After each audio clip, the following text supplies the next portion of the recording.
Not sure. Day, holiday thing.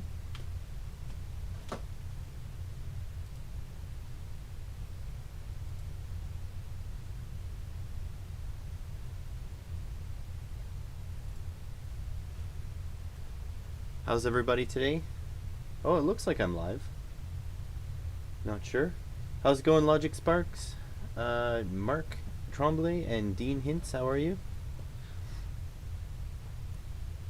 Hope everyone is having a fantastic day. And if you're not having a fantastic day, well, hopefully me slicing up my hands on some acrylic will make you feel a little bit better.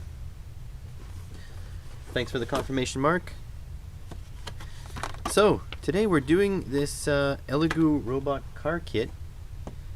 Elegoo has sent this in for free, but I have to say, I took a quick look at what was inside on the mailbag video. No, yeah, apple juice for you guys. I don't have any mixer for it.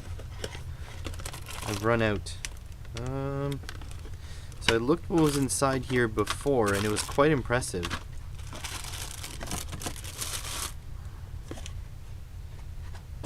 Just trying to get the acrylic out so I can get it soaking in the hot water here.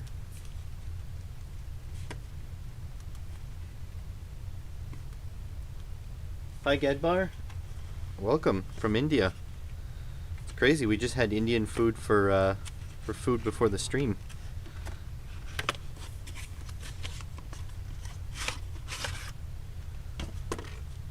A 2A? Oh. Into the bath it goes. This is pretty hot water this time. If it's only these two things of acrylic, should go pretty well.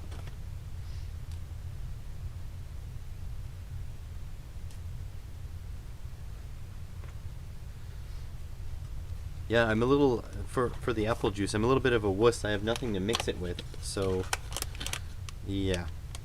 Got some modules here, another ultrasonic. I'll have to show you guys because Elegoo brands a lot of their stuff. They're custom made boards just for them. I think I put the link in the description where you can find your own if you'd like one. May have forgotten though. I am getting old. Alright.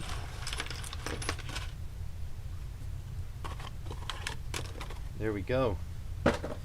So, while that soaks, let's take a quick look at what we have. So this is the cool part. They give you a lithium ion, or lithium polymer actually, battery already. You don't need to charge 18650s for this. And I assume that means there's a charging system built into the boards. We're going to take a look at the boards shortly. Going to open this up. This looks like a motor driver. It is a motor driver.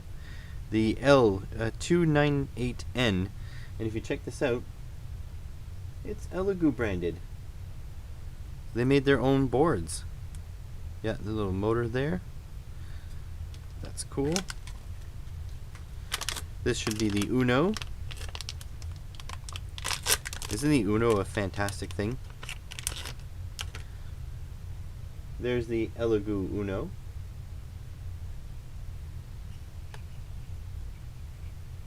See if I can get the focus right. Open source electronics. Very nice. Oh, got some more acrylic. Into the bin it goes. Look at this tiny little screwdriver.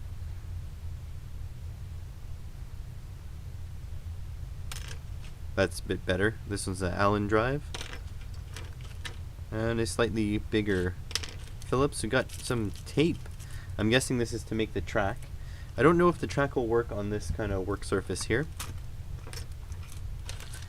Got nuts and bolts. Some like aluminum stuff. For cell box and tires. Oh, interesting. And for acrylic base plate. Very nice. This looks like some sort of hat for the Arduino.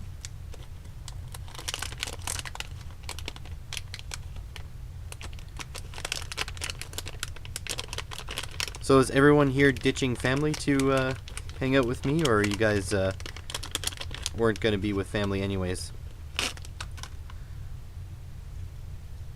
An Elegoo car shield. That's what it looks like. Looks like mostly just power distribution, and it's got one sensor there. It's got a button and a diode. Now this looks like the power here. It says ground and V in. I don't see any charging. So maybe this doesn't charge the battery. Unless the VN comes from elsewhere.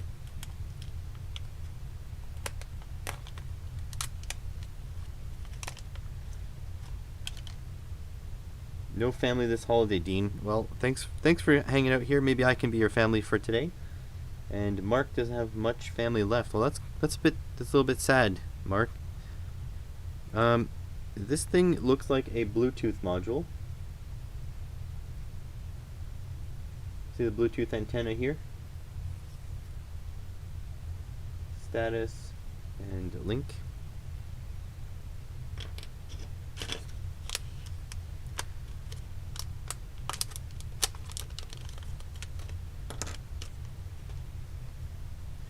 Here we have the sensing shield, which will sense the position. So it's got the little infrared send and receive modules there. Pretty neat. Everything's self-contained. I'm getting a little concerned because there's still no charging. Maybe the charging is inside this. Maybe that's I really want to. This is ultrasonically welded. I want to smash it open. Oh, there we go. Yeah, there's charging in there. See the USB. Okay, maybe I should charge this before we go any further.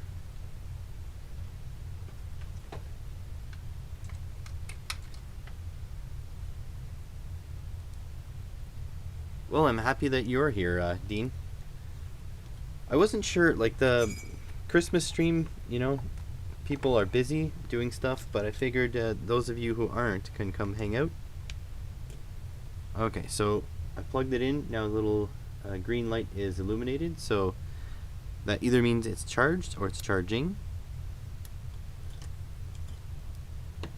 We'll just let that go.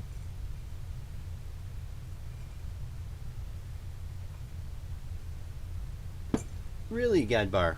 Well, thank you. I appreciate people listening to the podcast. I guess you're the 2% of one of the 2% of my listeners that are in India, I guess.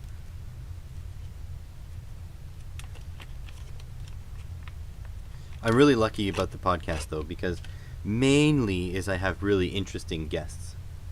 Nobody's been boring, so that's been very nice. The ultrasonic module here. Okay, transmit and receive. And looks like the rest is mostly hardware. Now, this is awesome because they give you a book for the assembly. Sorry about the crinkly noises.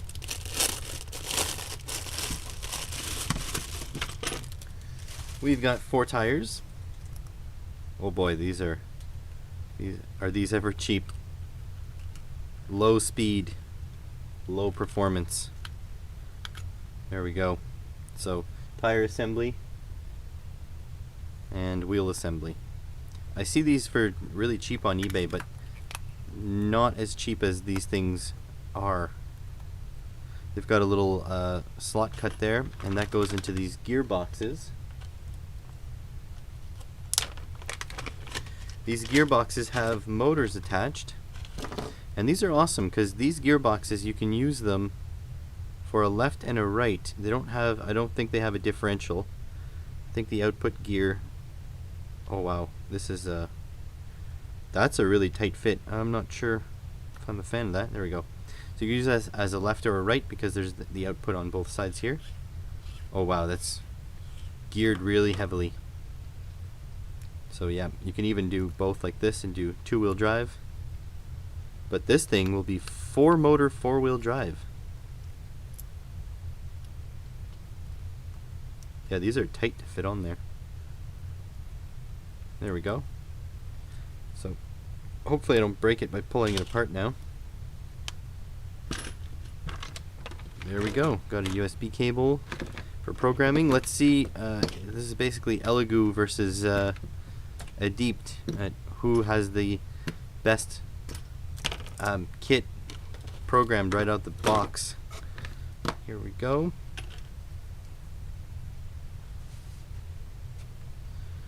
Alright, well, let's see if we can tear some stuff out here. So hopefully I don't get cut all to crap again. This thing is actually bigger than I thought. Like, this is, well, let's see how big it is. It is roughly 25 centimeters, so like 10-ish inches. Peel a little corner off here. And of course this method is another maker's method. You soak the paper in hot water and it comes off a lot easier. There we go. See, the adhesive sort of loosens up.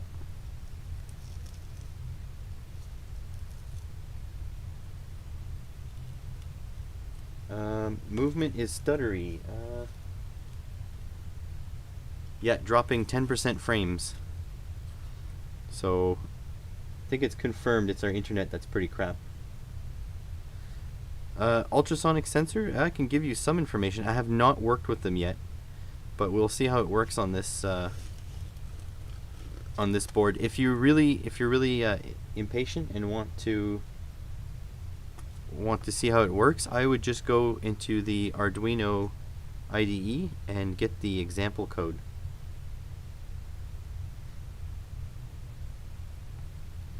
So yeah, Verilak, definitely our internet falling on its face. We live in Canada, and sort of internet is sort of like all corrupt here. There's big monopolies or oligopolies, and so we're stuck. We only have one provider that has real high-speed internet at our address, and they have faulty equipment at the street. And so sometimes it acts up like this. So some days it's good, other days it is not. Like today, for example, it's acting up. Unfortunately, this problem also can't be handled by just paying more, because even if we wanted more expensive service, it doesn't exist, doesn't come out here.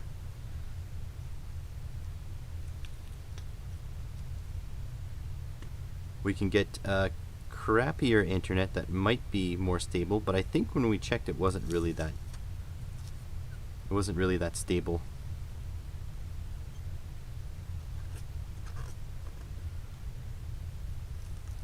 There we go. Oh, and so I'm planning on streaming for about 3 hours. If we're done this early, I have something else. I have a package that just showed up basically on the 22nd from a sponsor. It was sent for free. And then they asked me to look at some stuff, and then I sent them a list of stuff I'd be interested in, and I think they sent me the list, like the whole list. They're just like, here, have it all. So we'll see. Though the thing I got is much smaller.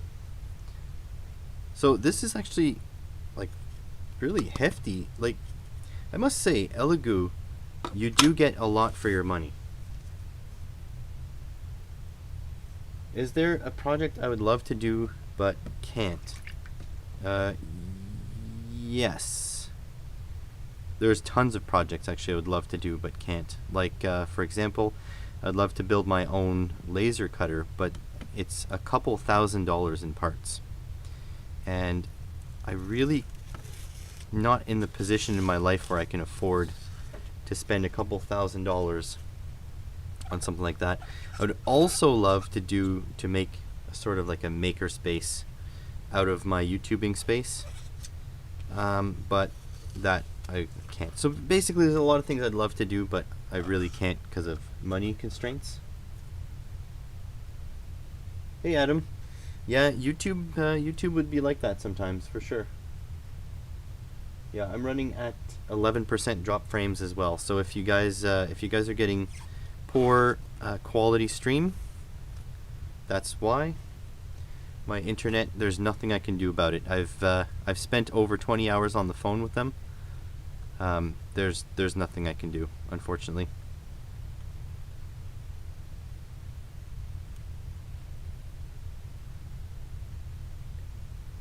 There we go.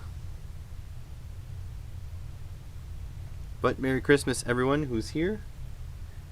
Don't expect there to be a big crowd today, but you know, we're going to be a tightly knit circle here.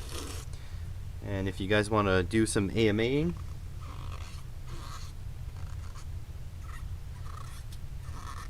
I can make a small laser engraver. That's true. I might end up doing that. I have Adam, I have three really big projects that I'm working on right now, so that can't happen right now. But yeah, engraving is fun. That's fun, but I want a cutter. That would be my main goal. How's it going, JDM? I guess JDM is a car guy. What kind of JDM cars are you into? JDM means Japanese domestic market. So stuff that you see. The Japanese automakers often just keep the cool stuff in Japan.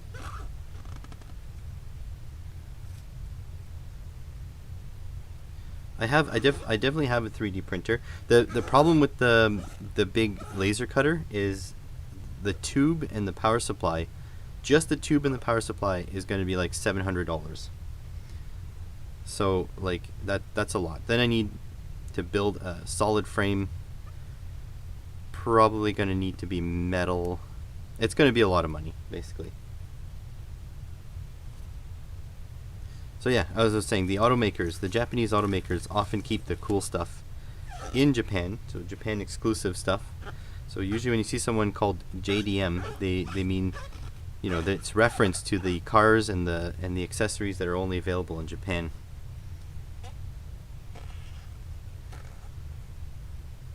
The other thing is I would have to do some research on the laser diodes and see what frequency they run at, so I can get some glasses, because that would be important. Okay, so no blood yet. Some damage,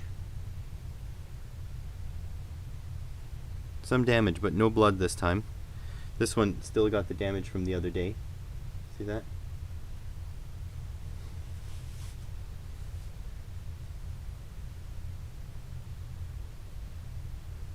Oh, that's interesting. Whoops. I made an assumption there, Jose. Welcome to the stream, though. Merry Christmas to you and to everyone else. Yeah, Adam, I can get a K40. They are $1,700 here, which really sucks. If you go look on Amazon.ca and you look for the K40, they're $1,700. I've had this conversation with another maker multiple times because he has a K40, and I wish. I'll just pour this out into the sink and I'll be right back.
I am back. Hey, salut, électronique passion. I speak French, but electronic passion, he speaks the real French. Comment est la température wow. Comment est la température en France? Got all flustered.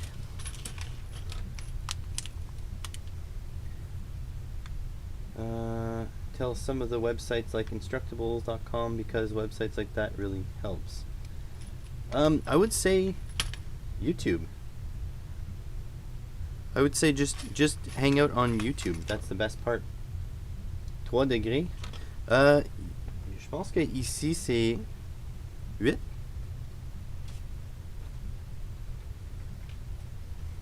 Cinq degrés.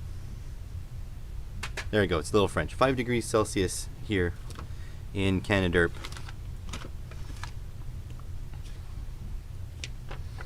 If you guys haven't checked out Electronic Passion, you might have to go and check it out with subtitles on, because he is a French creator, but he has good videos. And I'm really sorry if the stream is lagging. I'm at nearly 12% drop frames. That's my internet.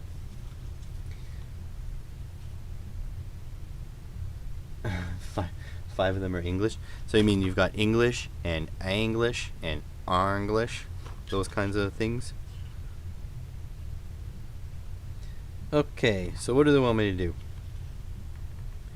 Take 1, 2, 3. Okay, aluminum block. Okay, can do, can do. On avait de la neige, mais c'est tout fondu. Oh wow, I can see the shit quality of the stream. Well, anyways.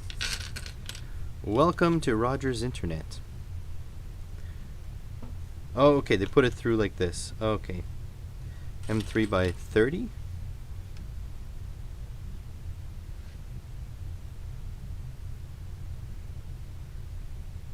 Yeah, okay. These are them. And you put them through like so.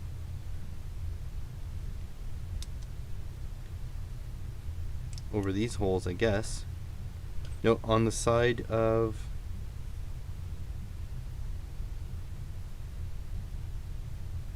Hold on a sec. Getting confused here. Okay, on the side of the wires, that's where the metal goes.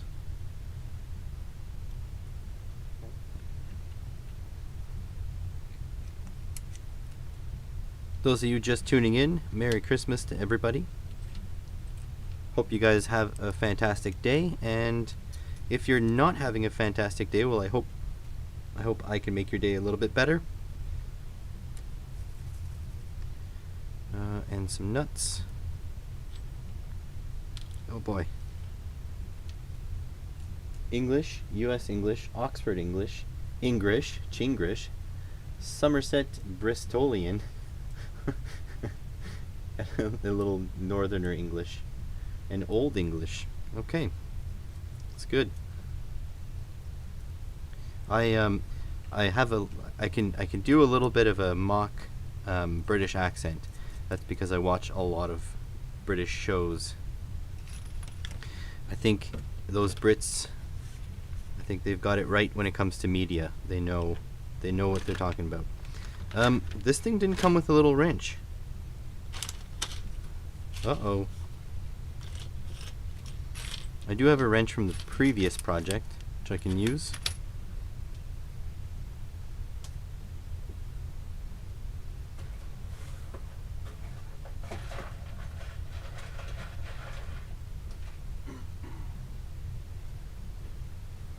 There we go. Like so.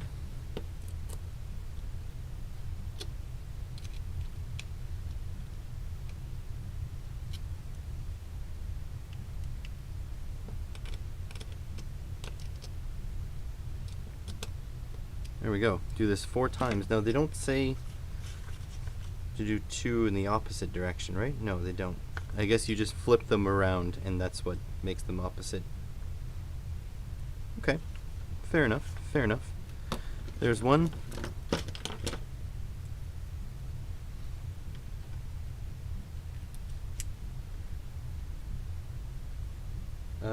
Acorn and Britbox. Adam Bryant knows a little German and a little Japanese. I know. I speak French, English. Those are my main languages. And then I know a tiny bit of Spanish. And I know a few words in German. But I mean a few, like 2 or 3.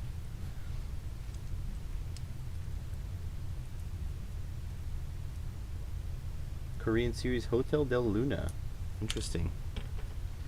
So for British shows, Sherlock was fantastic. I used to watch Top Gear all the time. Now I watch the Grand Tour when it's out. It's like a year between episodes or more. Broadchurch was fantastic. I've never gotten into Doctor Who, so I can just stop you right there.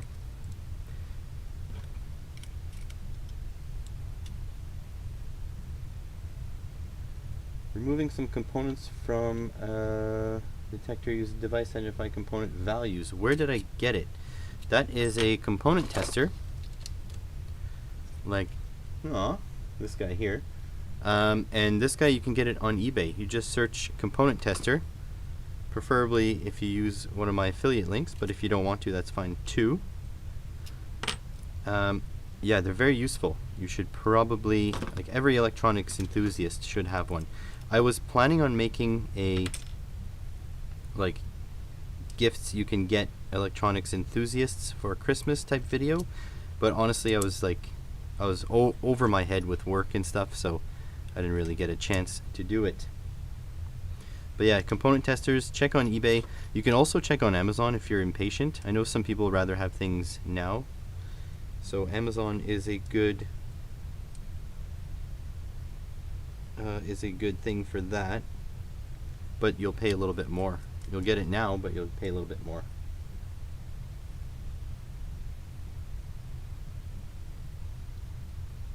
Yeah, you see stuff like that, learning that you have to start from the very, very start of a series that's gone 100 years. That's not encouraging. I don't really want to start it 100 years ago.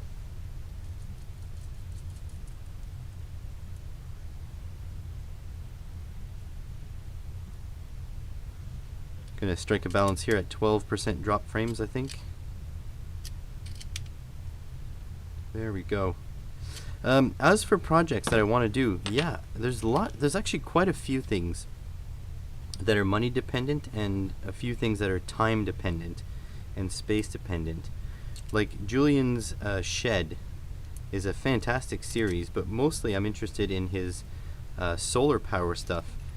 Solar panels are extremely expensive, and so that's probably going to be coming at some point.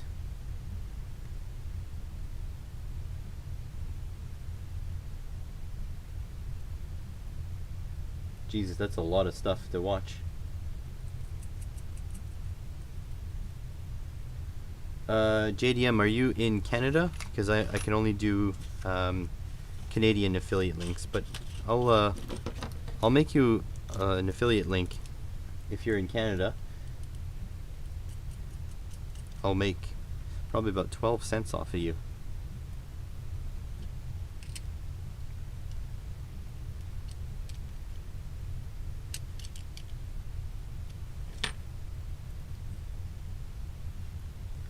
All the American affiliate links that you see on my YouTube channel go to another maker. Since I think he's a good friend of mine now. I guess I consider him as a friend. I don't know if he considers me a friend, but that's fine either way. It is what it is. Now they want me to bolt this down this way, I guess, to these little holes there. So this will have to go this way with the wires on the outside. Let's see if that's... Yeah, so that's it. The wires come from the top here and down around the middle. Okay, could do that. You are in Canada. Okay, give me a second.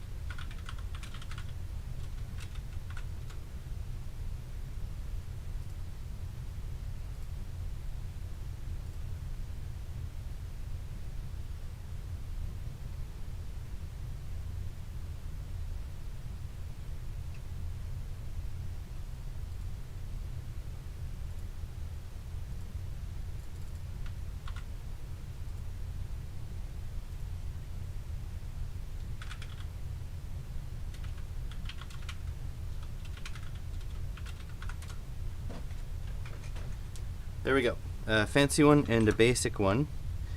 I would recommend the basic one. In fact, I was looking for a cheaper one than that, but I couldn't see it.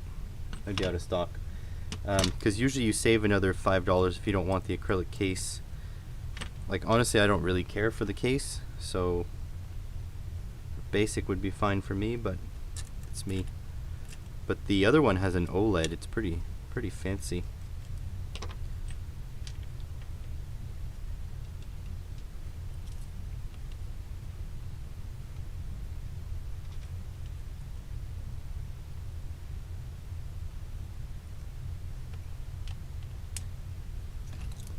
This, like this. I keep getting told that I should be making an American affiliate account for Amazon, because I think what another maker was saying is that his link revenue is like way up, and he thinks it's because of me, because I put his links in my thing. But I don't know, he's been making videos too, so hard to say. It's very hard to track where the traffic comes from. I have a few viewers that buy stuff from my Banggood affiliate links, and those amount to some pretty good, like, yeah, it's like $20 here and there, and $20 is a big difference, because back in the good old days you used to be able to get 20 friggin' mailbag items for $20. Not so much anymore. Everything's got a $5 shipping charge these days, so that's unfortunate.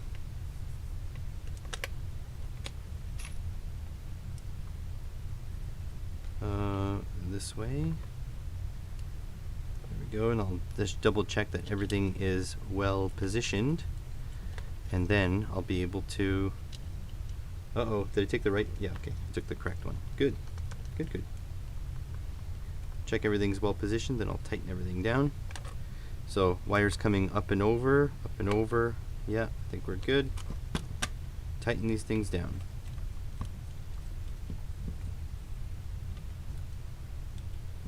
Might have to do an alignment on this thing, but I like that they don't use nuts to do the holding, because that means you can align it once it's built.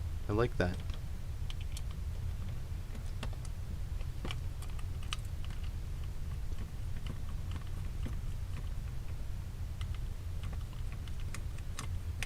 There we go. Does everybody have snacks for today at least? So if you guys noticed Verowac in the chat, she's my wife, and it's her birthday soon.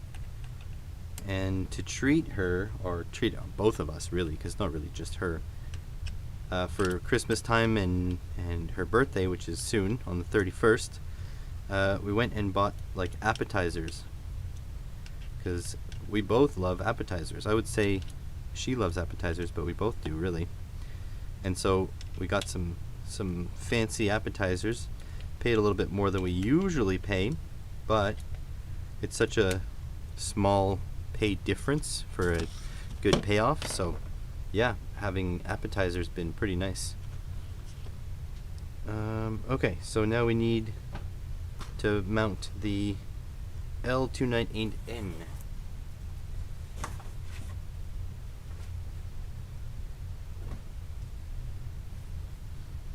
Okay. Yeah, appetizers are amazing. I totally agree. I was gonna say that she loves appetizers, but that's kind of like half the story. We both like appetizers. Okay, so this is interesting. Does it have 4 full bridge rectifiers? Does this, or sorry, full H bridge channels?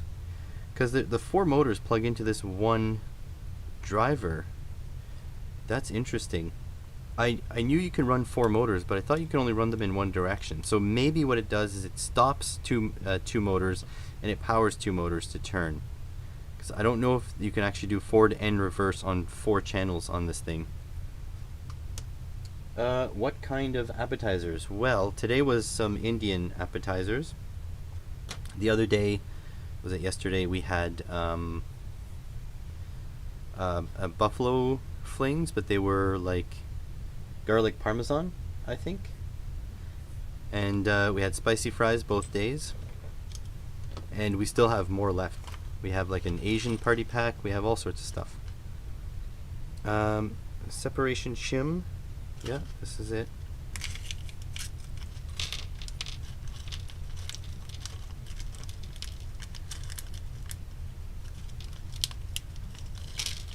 There we go.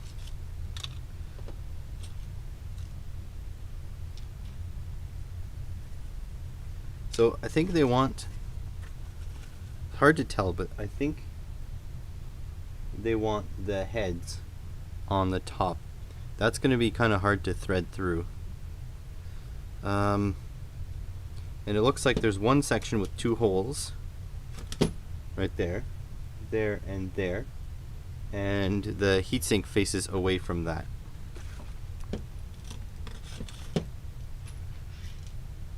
I have an idea here.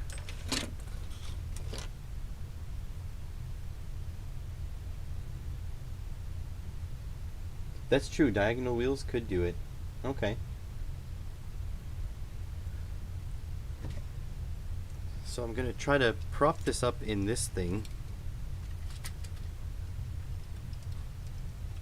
Not sure if it'll be wide enough, but this board holder is pretty nice, I have to say. Okay, I'm just going to try to work this way. I have to remember that you guys are on widescreen aspect ratio. Might not be wide enough.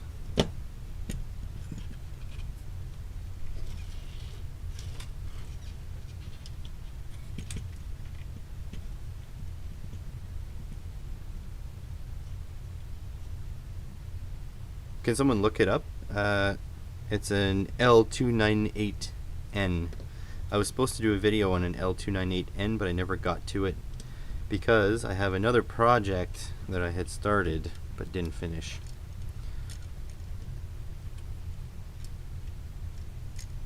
Oops, that one was too far.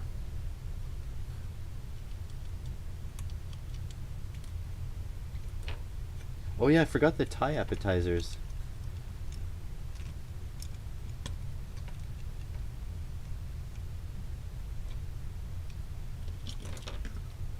Regardless, we have a lot of appetizers and they are delicious. So far, so good. Yeah, okay, so the board holders are too narrow.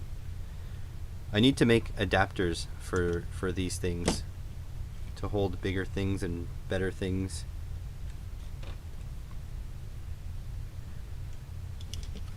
Will it fit in here? No. See, the acrylic is really hefty. Dual H bridge. Okay, so they must be connecting something together there.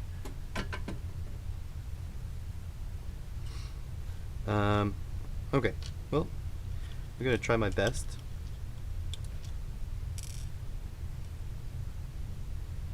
If I don't move them, it shouldn't be too bad.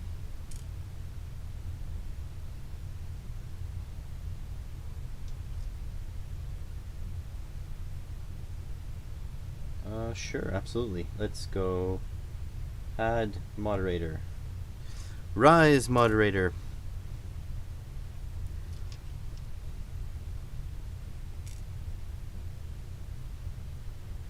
There we go.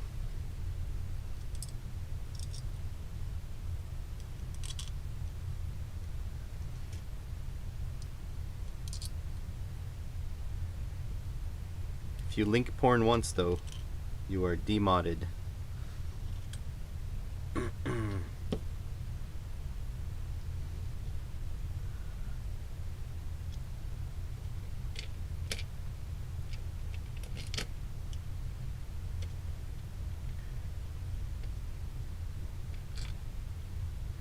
There we go. That's in. I need to sneak underneath and put some nuts. Yeah, M3 nuts.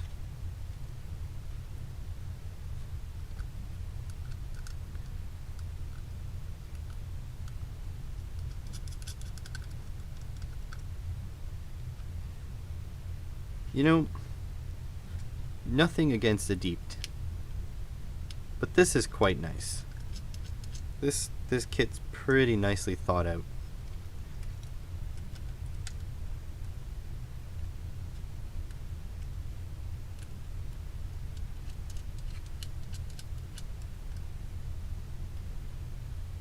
And one more. Then I won't be in danger of dropping anything, which is nice.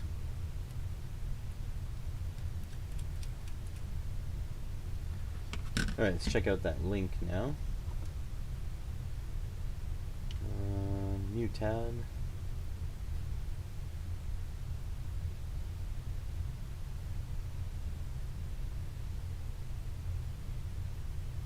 Oh my god, this website's... okay. It's a tutorial. Yeah, motor A and motor B. So what they're running is...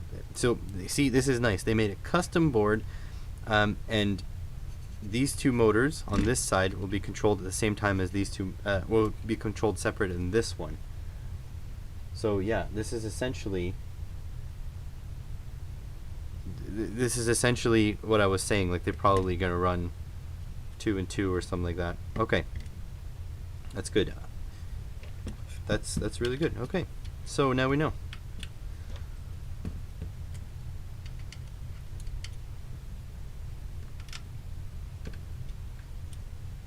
So, and like so.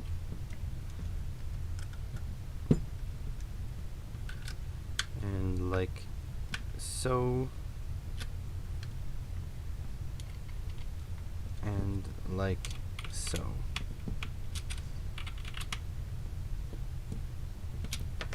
So they used really sturdy acrylic. And like, just the construction feels very nice. And now they just want these connected like this.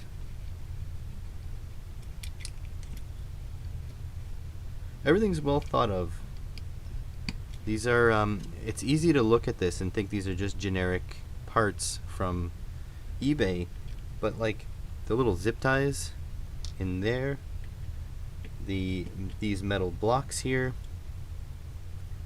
just nicely thought of. 2 and 3.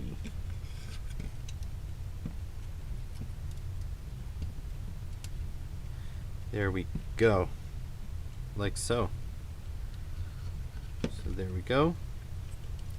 Gonna twist these wires a little bit so they're out of the way. Nice.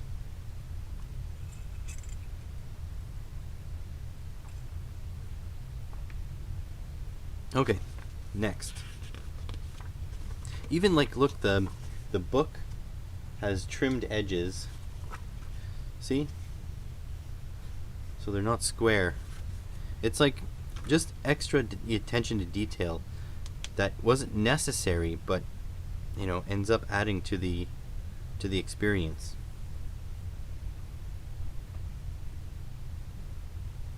Oh yeah, oh for sure, the basic modules definitely have something to do with it. I guess it's these guys.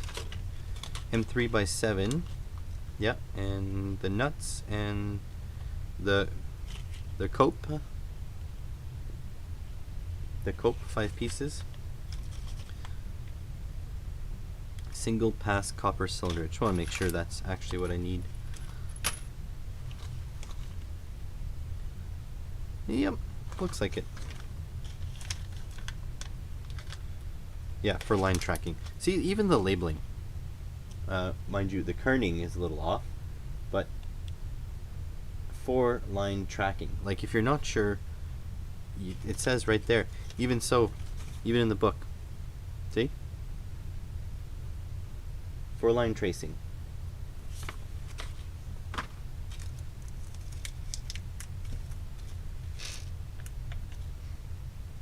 I mean, this is how it should be done. Alright, so so it looks like you thread the little inserts onto the module and then bolt the module up. Okay. So little inserts go on the module.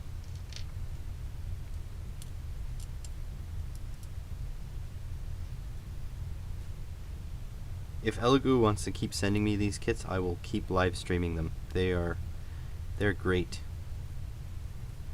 Actually, I like doing robotics in general, and these are kind of a nice brain off type activity to do instead of having to, you know, learn something new and then learn it well enough to make a video and then make a video, edit. This is much nicer.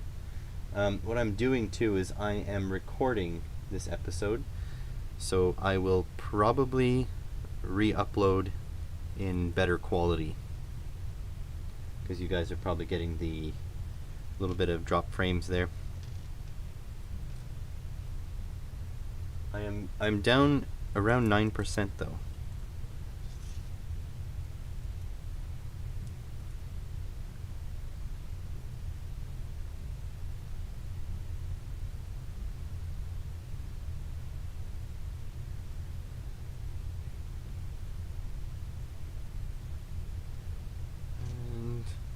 And as usual, when you get an unusual piece in one of these kits, they give you an extra, which is very nice.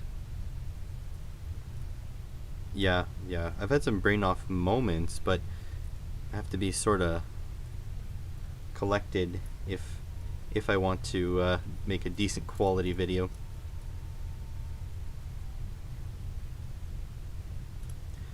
Okay, and then let's tighten these.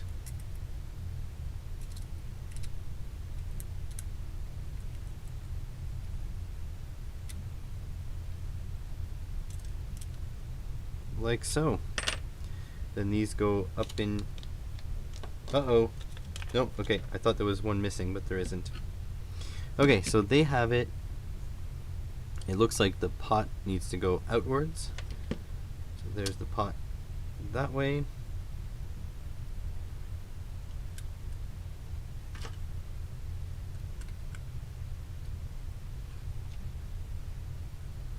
Like so.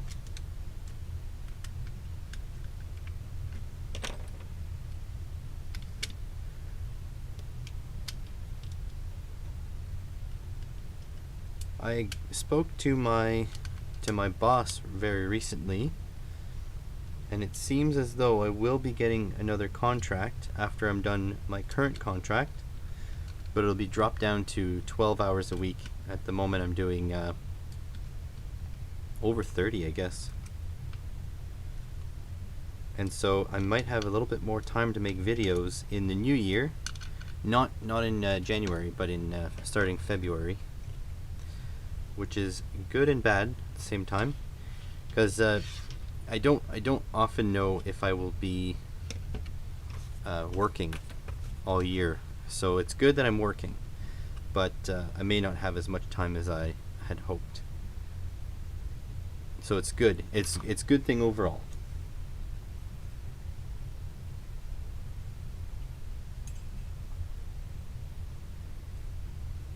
Tell my wife that she's been brain off weeks, but it does not go well when I do. Well, then don't do it, you nub. Okay, what are we doing here? We need these separation shims. Got them. We need 3 of them, and we need M3 nuts. 1, 2, and 3. And we need to put them. We need the Uno R3, the I/O expansion, and the Bluetooth. We're going to mount on the other piece here. We're going to mount the Arduino using this odd spacing here. 1, 2, and 3. So it's going to be kind of the same deal. We're going to have to be careful. Line them up.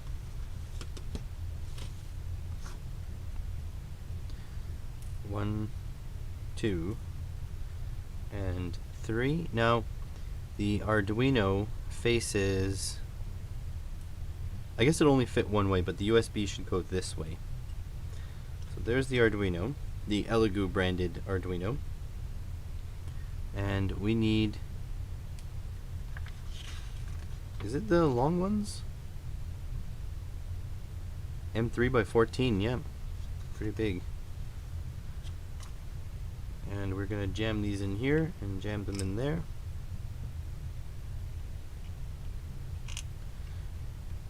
Yeah, that's kind of tight on the pin header there. Oh yeah, look at this neat feature.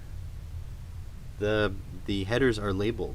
So they actually screen printed the headers, which is an extra step, and it's on both sides.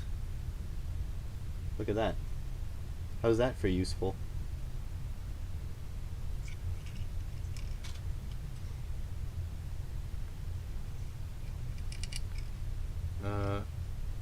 Whoops, that's not the right hole at all. It's this hole.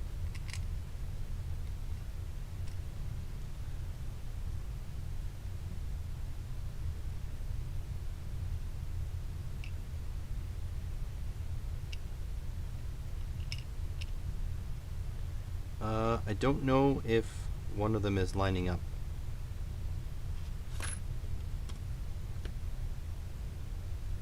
So 1, 2, 3. Oh, that's because I don't have it on the right side. It goes this way. And it's this one goes here. There we go. And then 1, 2, 3 like that.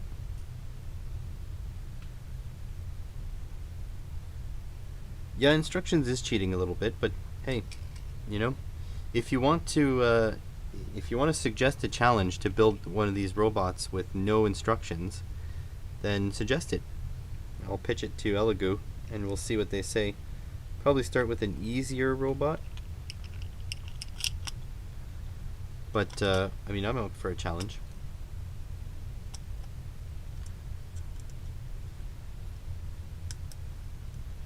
Is it USB to the right? It looks like it's USB to the left in the instructions. Because if you look, hole up there, USB that way, and so hole up there, USB that way.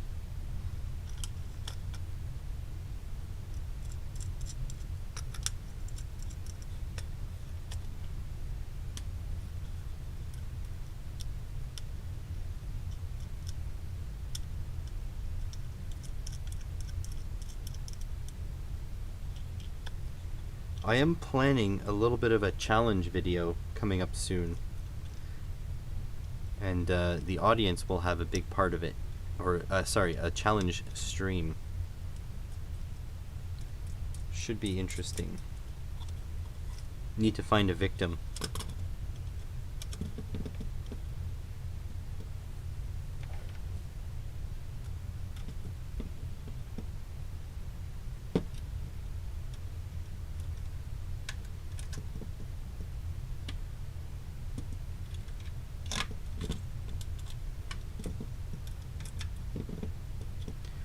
There we go.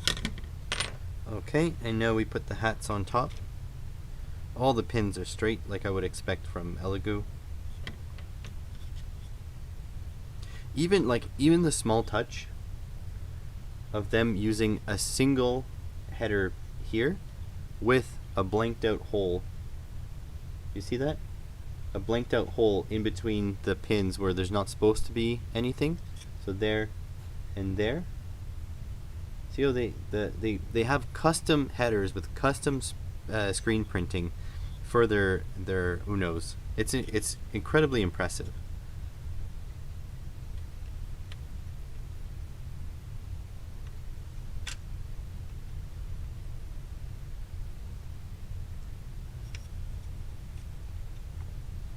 Some of these pins are a bit splayed though.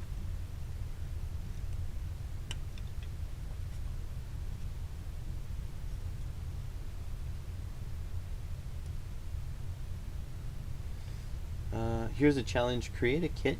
That way there are no instructions, as you have to make the instructions.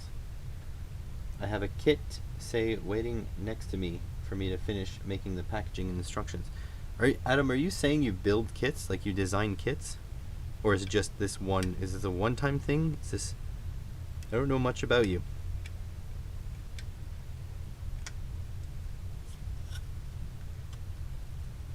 There we go. This is in. Very nice. And then the Bluetooth module. Bluetooth module goes... keep it in orientation. That's ultrasonic. These are all, this is incredible. It's all well labeled. And goes this way. There we go, right beside the infrared.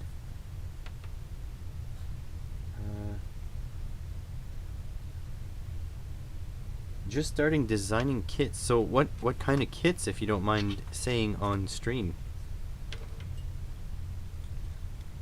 Okay, the other side now. This thing is done charging. There's no more light there.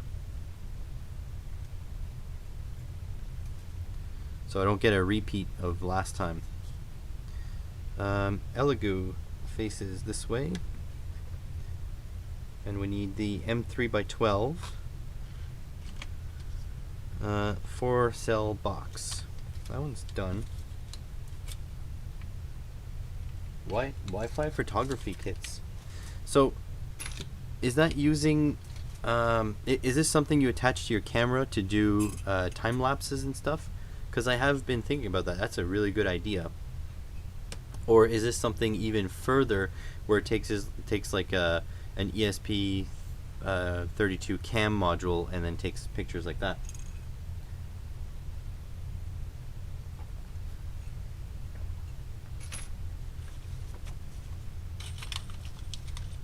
Four-cell box and tires.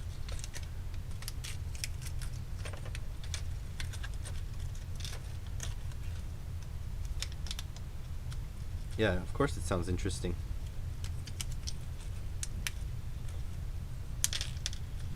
You know what you should do, Adam? I don't want to put her on the spot, but maybe you should contact someone like Billy Rubin, who is really good at design and stuff, and see if she wants to help you make the instructions, because her infographics are awesome.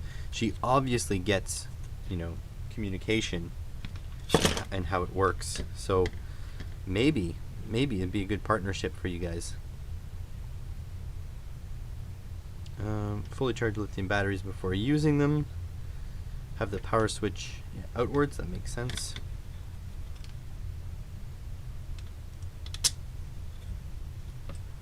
ESP32 based, nearly finished. First adaptable modular kit, working on second.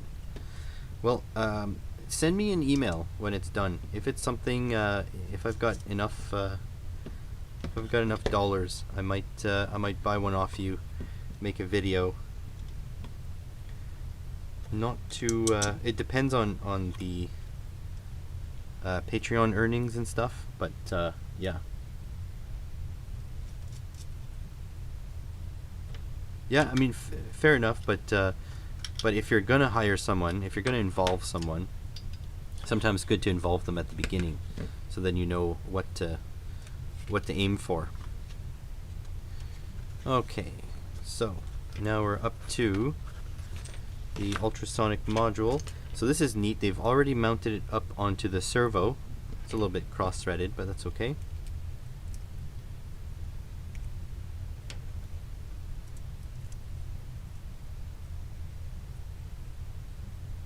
I agree, Bill. That might be interesting. See, artists are interesting. They always get like locked out of these of like STEM or STEAM style projects, and I think they're really necessary. But anyways, that's just me. So what do we got here? 4 ultrasonic in the bag. 4 ultrasonic. They should have really made this bag 4, so it would have been 4 ultrasonic.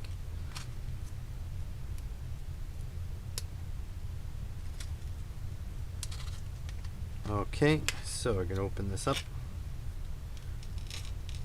There we go. These are tiny screws. That's the worst part about working with these little servos, is that the screws are absolutely tiny. So we want to M1.6 by 8 cross screw and the M1.6 nuts. It's absolutely tiny. With my big gorilla mitts.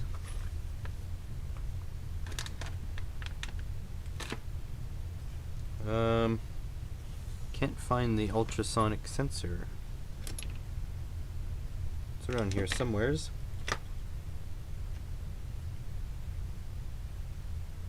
If you're willing and Postal doesn't rip, may send you a kit. However, the kit requires access to a 3D printer. I have a 3D printer. Who was the artist? Billy Rubin. If you check my podcast number 8, in the description you should be able to find her details everywhere, or you can find her on Twitter at Billy Rubin Makes. Now, I'm not saying she'll do it. I'm just saying it'd be worth seeing if she'd be willing to do it. Like, I don't know how busy she is, obviously. I'm just saying if you look up 3D printer like infographics, you'll see her work all over Google, and it's amazing. She does a good job at clearly communicating what she needs to communicate.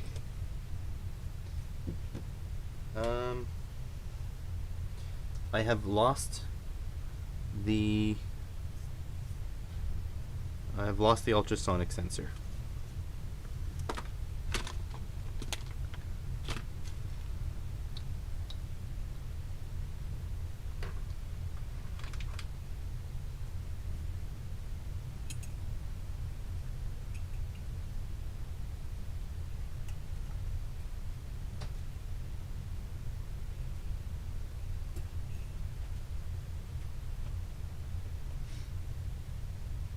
Well, I guess a little bit of an intermission for you guys while I look for the ultrasonic sensor. If you need to go to the bathroom, now's the time.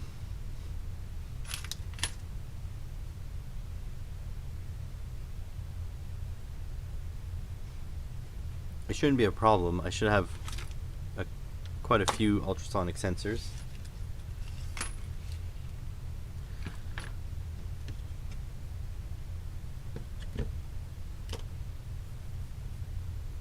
It would be nice to find the one that came with the kit, though. Oh, it's under here. Look at that. Hidden in plain sight. There we go.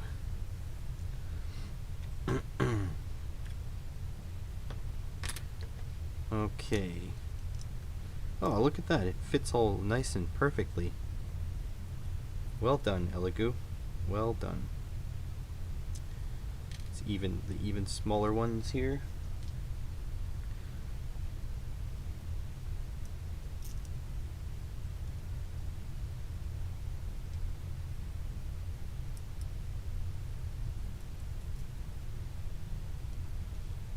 Look how small these things are. So there's an M3 compared to the M16, just to show you the difference. So M3, M16.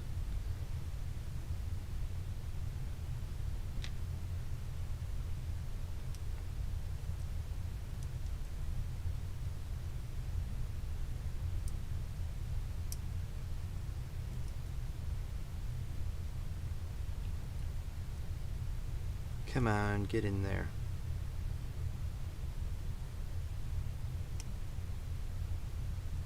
Do I have the wrong size? No? I think that's good. The PCB might just not be cut properly. There we go.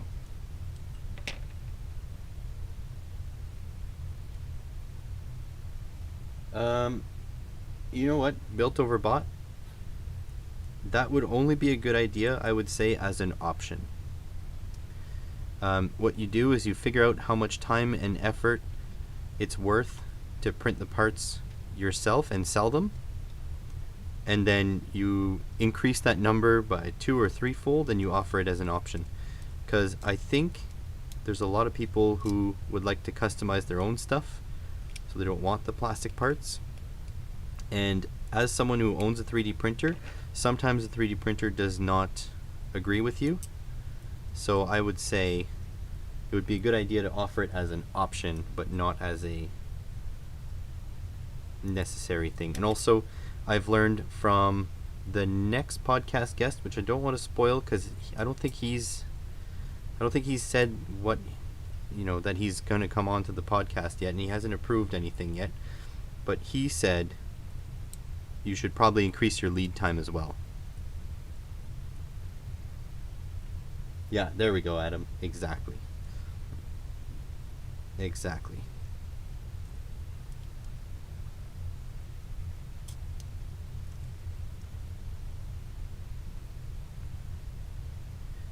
I think we have to remember that 3D printers can throw temper tantrums still. So, like, the filament is not constant. Even high quality filament can have consistency issues from one roll to another. Thermistors wear, springs wear out. Lots of things could happen. So if you base your business around 3D printing, you must have more than one machine, and you have to have a reasonable lead time.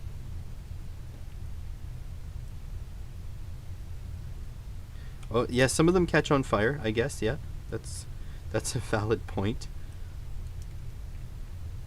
I used to have a smoke detector right above my 3D printer. It was zip tied to the crossbar, but it expired, so it's not there anymore. It started complaining that it was getting too old, and yeah.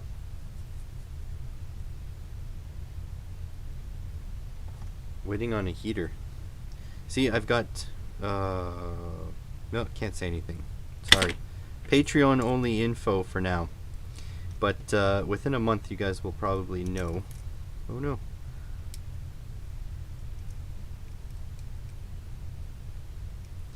This is hard to hold, these little nuts.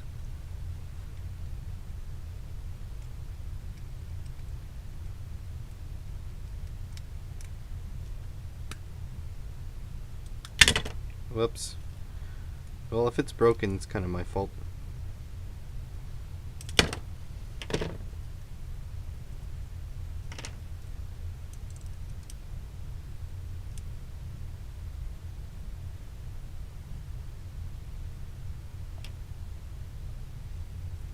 A bed heater. Yeah, I've got a bed heater for it's been a while now.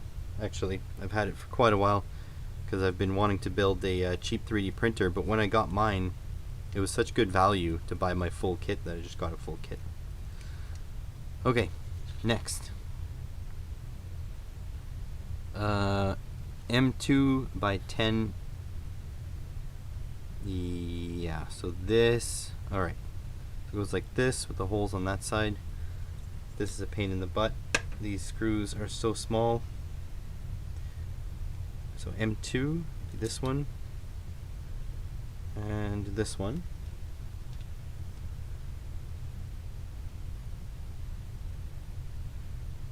Adam, do you have a YouTube channel?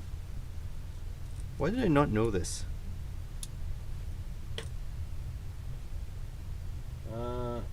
Can you put a link in the chat for your YouTube channel? Somehow I didn't know you had a YouTube channel. I'm blaming you. I don't think you've mentioned it enough.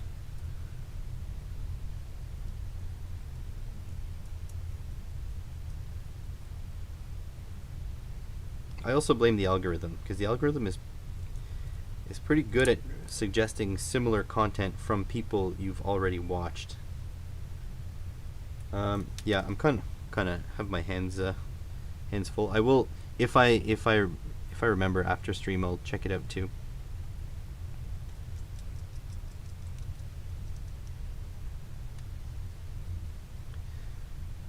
Okay.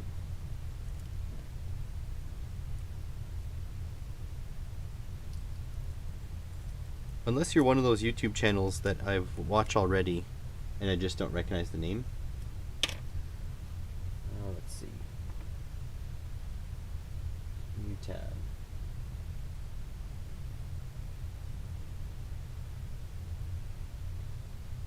Oh, that's why. You have 105 subscribers, so YouTube doesn't care about you. That's why I've never seen your channel. It's sad, but that's the truth. So anyways, I'm subscribed now, and you guys should go subscribe as well.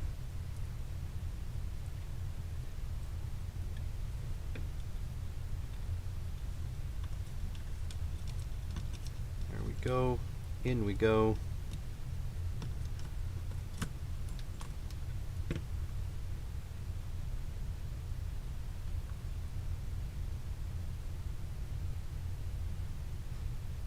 Check out your stream. Are you gonna be live streaming?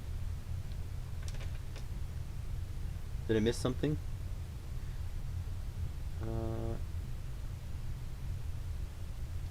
Or you just mean your YouTube channel?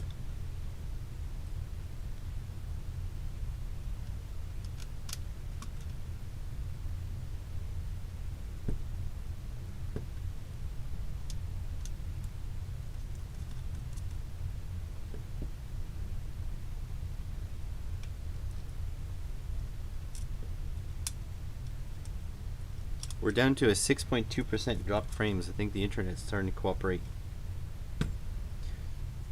But yeah, it's really sad. When you're a small YouTube channel, YouTube wants you to bring your own viewers. Yeah, that's okay. I have very mild dyslexia. There we go. Yeah, you guys should all go subscribe to him. Subscribe to Adam Bryant. You know what I love about YouTube? I can tell everyone who watches my channels to go subscribe to you or Another Maker or Pile of Stuff or Gadget Reboot or Billy Rubin or like pretty much anybody, and it doesn't affect me. There's more watch time available than what we have content for. So if those people do well, it does not mean I'm gonna do poorly. Certain places on the internet that is not the truth, but on YouTube it definitely is. Oh, I think the end stop is removed from this ultrasonic sensor.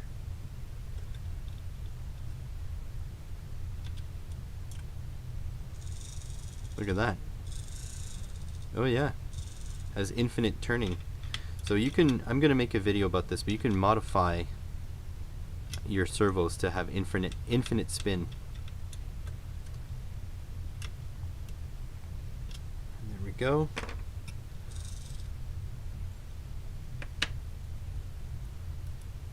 Like so.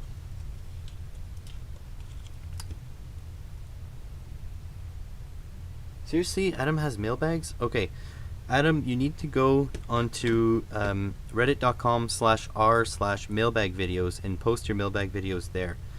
The that subreddit is run by Pile of Stuff, and basically it has all the mailbag videos. Doesn't have to be electronics either, just everybody. You know, if makeup people want to post their mailbag videos, go nuts. It's a great place to watch them, find them, interact with the community. It's awesome.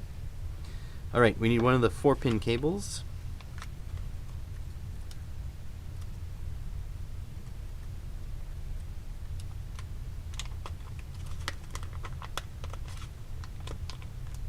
No camera, Ritosoft. No camera on this one, just ultrasonic. But I don't see why we couldn't just attach one of these ESP32 cam modules onto it at some other date. That's for sure.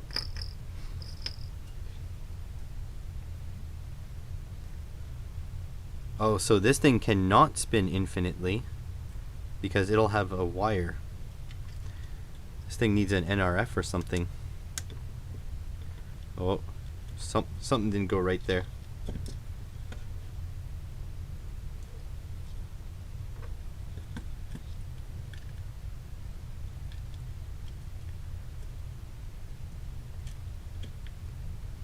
And ultrasonic goes in here. There we go. Ultrasonic sensor plugged in. What time is it? 1:27. We are halfway through the stream. Okay, now I gotta put these posts with the hexagon thingies.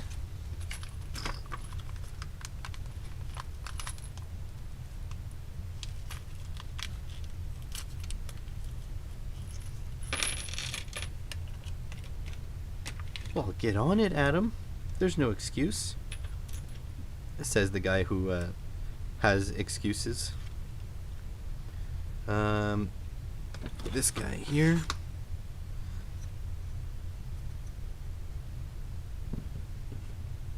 Isn't it crazy how much time YouTube takes though? It's a big investment. That's why when YouTube sends me those surveys, they're like, "Do you agree with this statement?" I don't feel like YouTube cares about me. I always say that. I always agree that YouTube doesn't care about me, because they really don't. The amount of effort it takes, like, basically, don't get me wrong, I'm benefiting from YouTube. I get an awesome community out of it, but like, let's be honest, YouTube benefits more than I do.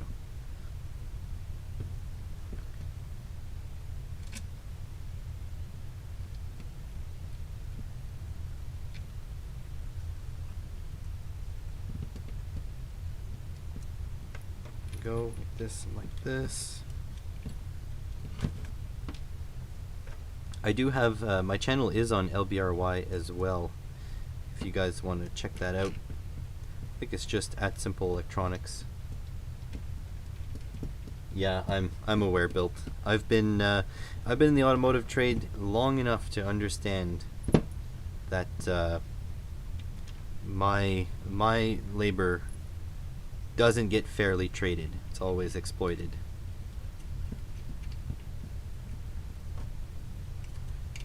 I work in a system where, so the flat rate system, in case you don't know, a lot of mechanics are flat rate.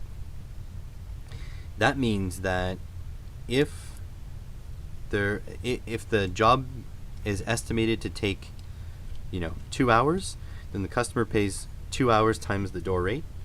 The door rate at our shop, I don't want to get specific, but it's over $100 an hour. So they pay that. I make 20 some dollars an hour from that. But if I take more than 2 hours, then I only get paid 2 hours. I only get paid 2 hours, period. And if the shop is not able, to bring in business, let's just say the boss gets into a scandal or something, and they're not able to bring in customers because customers are upset, then I don't get paid at all because there's no jobs. So I have to come in because I'm still an employee, but I don't get paid. It's pretty crazy. Yeah, maybe it is more designed for places with no snow. That's possible.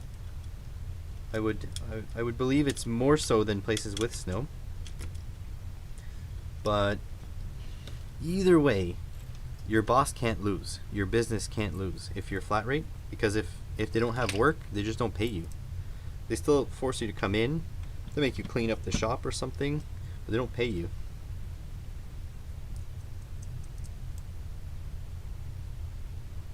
I do not do the flat rate for my mechanics. That is my business, so I take the risk. Exactly.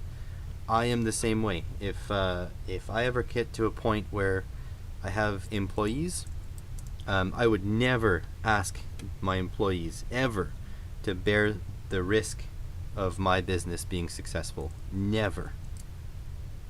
Never ever. And in fact, mark my words, if I get to a point where I have employees, for whatever reason, I have a business idea for outside of YouTube, and if YouTube ever gets really big, I'm going to run it as a business as well, a small business, but as business. Mark my words, my employees will have a 4-day work week, and if we can figure it out, I would prefer a 3-day work week. I don't mind doing the extra work, like if it's my business, you know what I mean? But why would I subject my employees to it? And that's just my philosophy. It might be wrong, but it's mine. Man, this thing is chunky, getting heavy. I know of businesses that require employees to cover theft costs. Yeah, that's bullshit. I mean, it's just nonsense. Like that. That's off. Good. Plug this in over here. Something needs to come through here. Oops, maybe I should have plugged that in first. I need a wire going from the motor driver.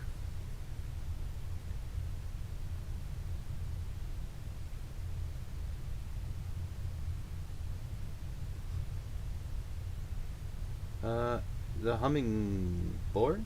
Beard? The hummingbeard. Nice one. I've made a video on the very same git. I'm guessing kit. Welcome to the stream. Merry Christmas, everyone. By the way, the new viewers who are just showing up here. Merry Christmas to you guys. Happy gift-giving time or whatever the heck you celebrate. Oh, there's the L. Yeah, this one. Here we go.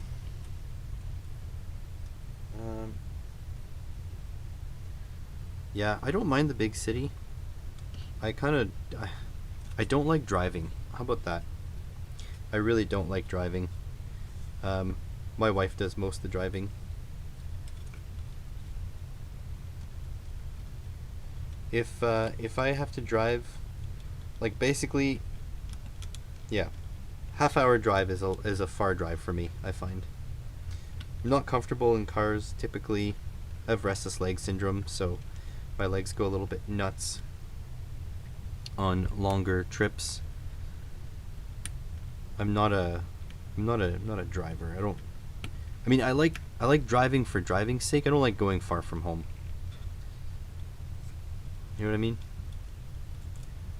Like traveling is cool, but like the traveling part of traveling I don't like.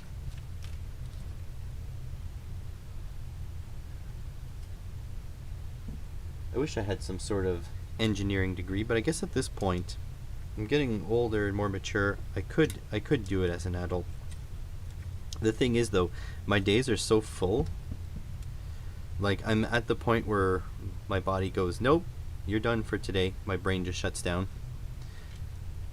And so, yeah, I don't have the energy to do things like that. I don't have the mental, I'm like mentally overloaded most days.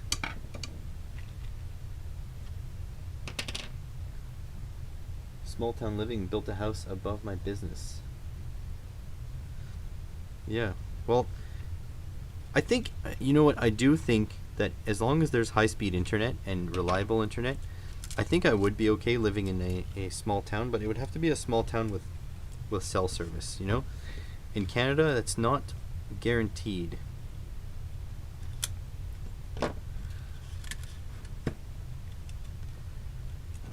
Okay, over here, like so. And we'll do the line tracking. There's a bunch of servos here. Look at that. There's one servo breakout, but there's like a whole bunch of servo here. They break out all the pins for you. That's pretty neat.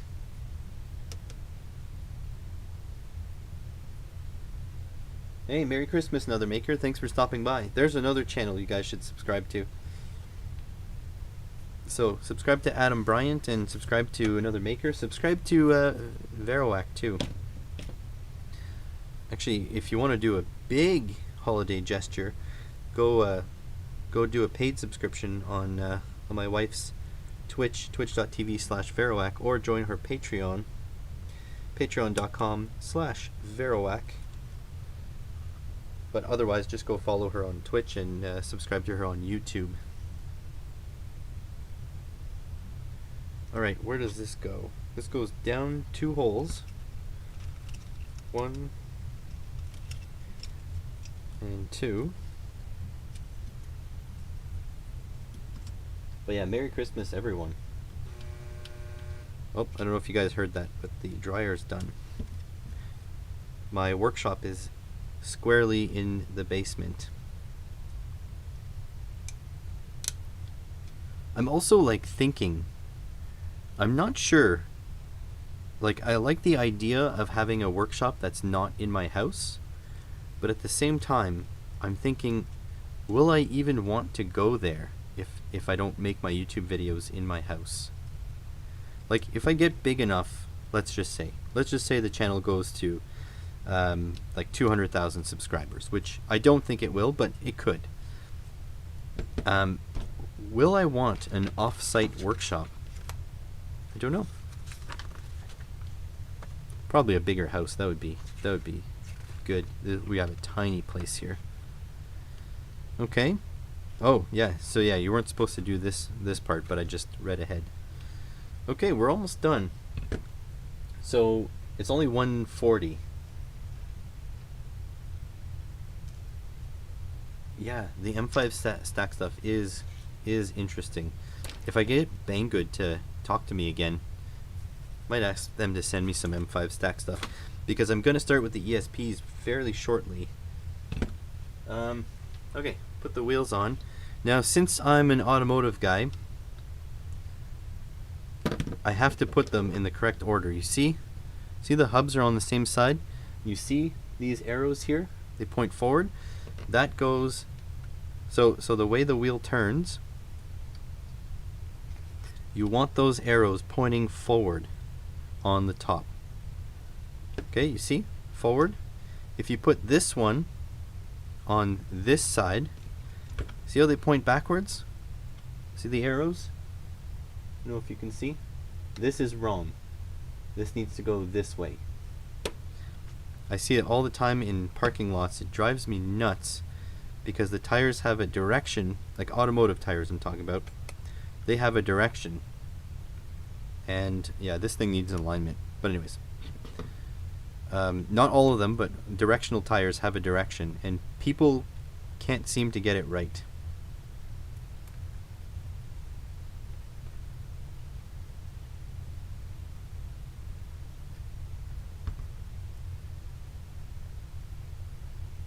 Huh. Off-site shop for years, much happier having my home above my shop. Yeah, I think, yeah, again, I'm a guy who doesn't like to drive, so that might be a good option for me. And Adam Bryant, kit is built on M5 stack products.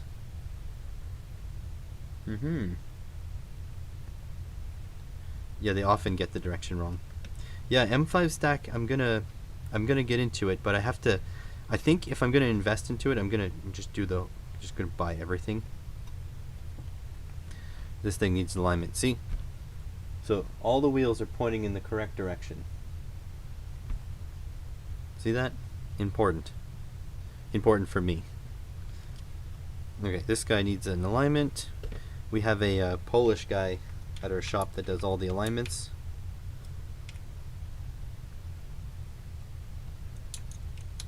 There we go. He makes some good money. He makes some good money doing front end work, I'll tell you that.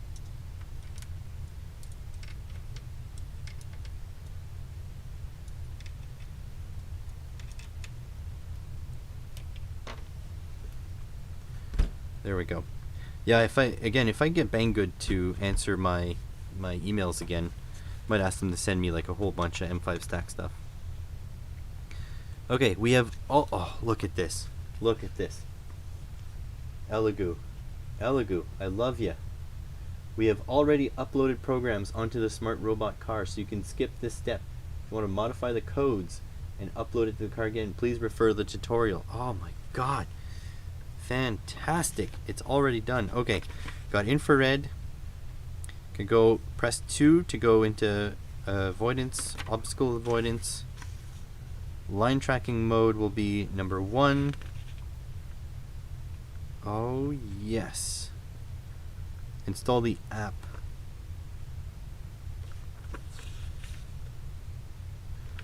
And you got button editors. Oh wow. Okay. That's pretty neat. Okay, so let's do this.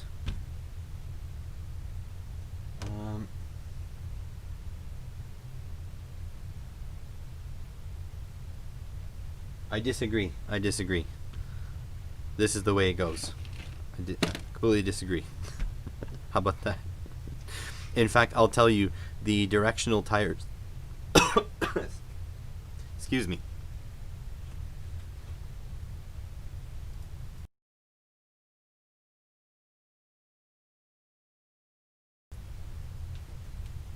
Well, I like nearly choked on myself there.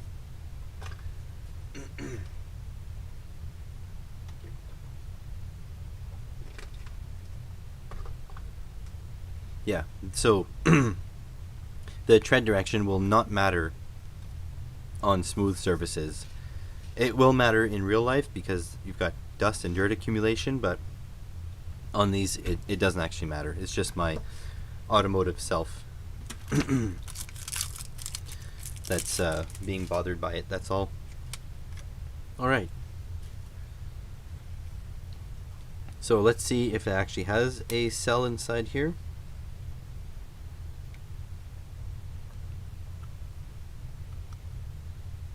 Come on.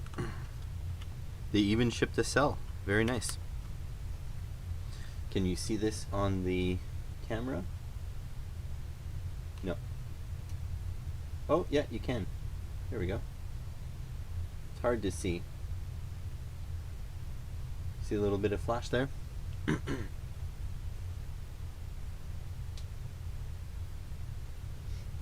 Yeah, I mean, this might be... So I'm either going to do a live stream dismantling all the robots and bringing them back to their parts, or I'm going to do some upgrades to them. Not sure yet. But anyways, let's see if this works or it catches on fire.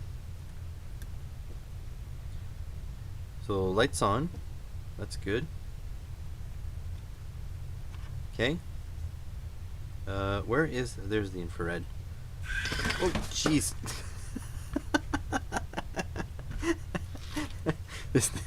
This thing is no joke. Nah. It goes quite far on a single command. Let's see how it does the turning. Oh yeah.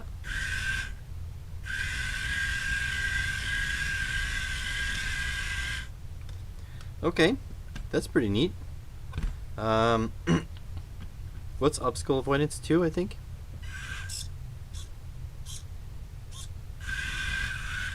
Oh wow, that's pretty good.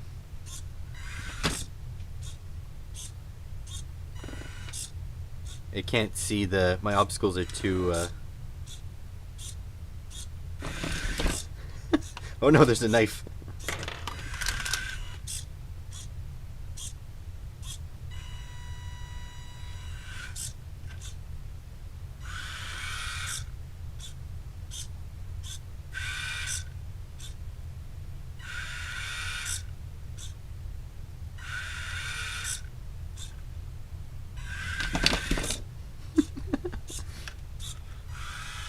This thing is a menace.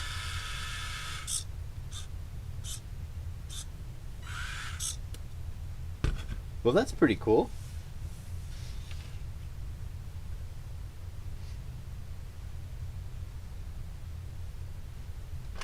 That thing's awesome. So this thing worked really well.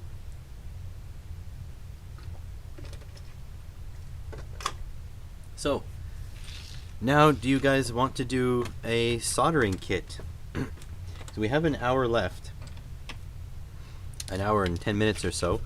So this thing, you know, I'm going to do a full review because Elegoo was nice enough to send it, so I will give them the attention they deserve for it. But how about a soldering kit? Give that bot a knife and run. No. Yeah, I think if the obstacle avoidance was mounted a little bit lower, I think it'd be better. But I mean, it does work. I might set it free in the living room later and see what happens. But yeah, I like it. So, soldering kit maybe. I got this guy here. This is from IC Station. They've sent me this. IC Station is the first company. They sent me an email asking me if I wanted to look at some stuff, but in that email they're like, yeah, we found your PO box information, so we just sent you stuff anyways. So this is that.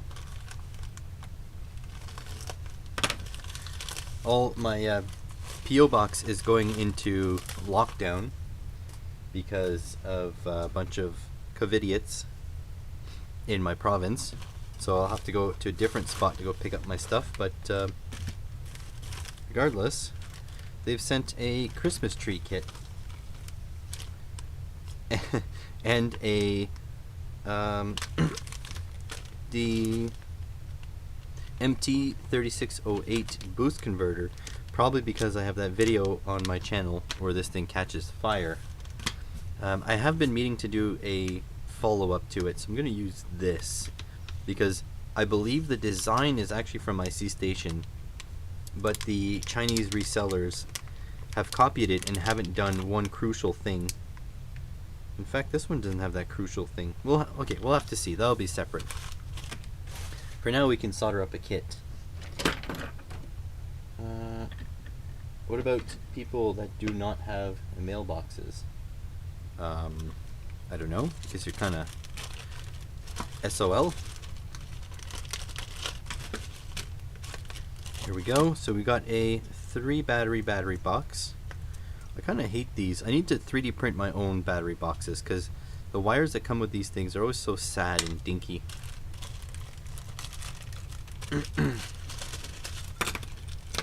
And this is it. This is a pretty big kit.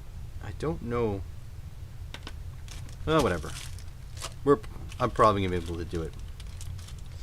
Alright, so this is based off of an LM3915 and switch,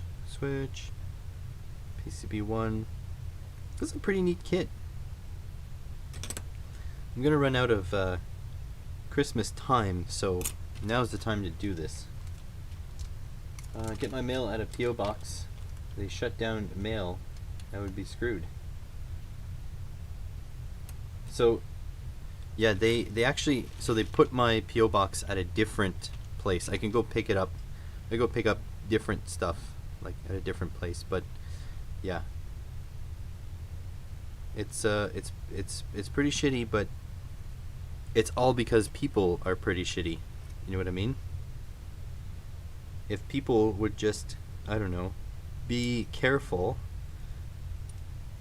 then we wouldn't have these problems.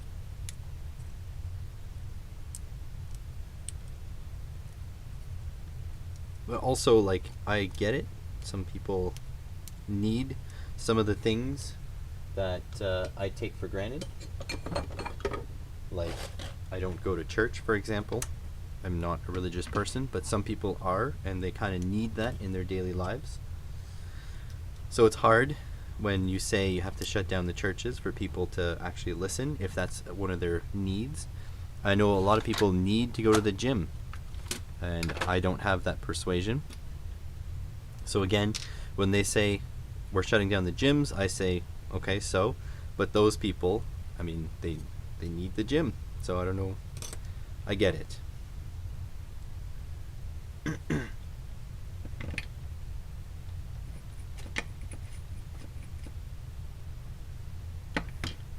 Okay, and to be fair, when I say they shut down my PO box, they shut down the store that my PO box is located in, and so I can still get my PO box mail. I'll just have to go to like a central post office to get my PO box mail.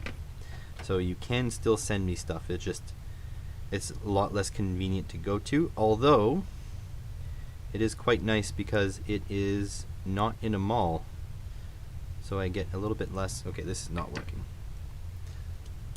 I get a little bit less people I have to deal with when I go get my stuff.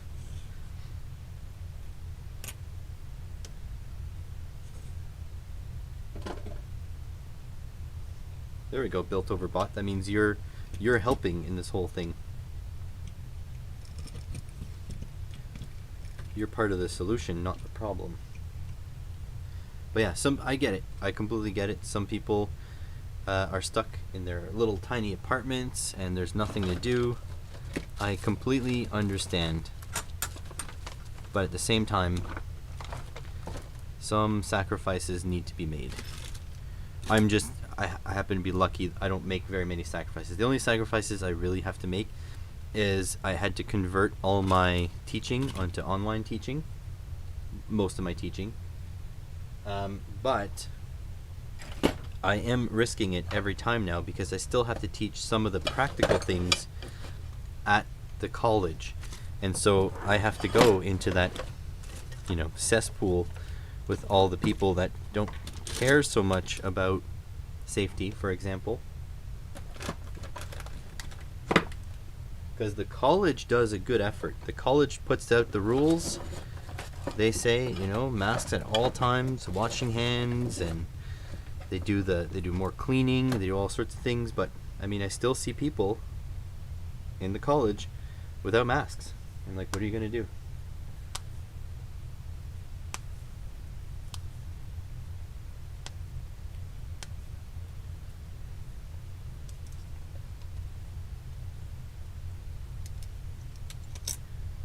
And the thing is too, if I would say that the college needs to enforce these things more, then they would need more staff.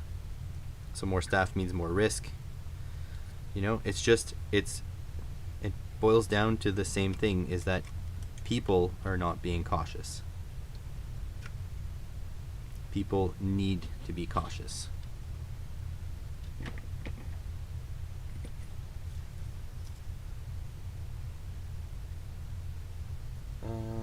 Finally found the Reddit list. Reddit.com/r/mailbag videos.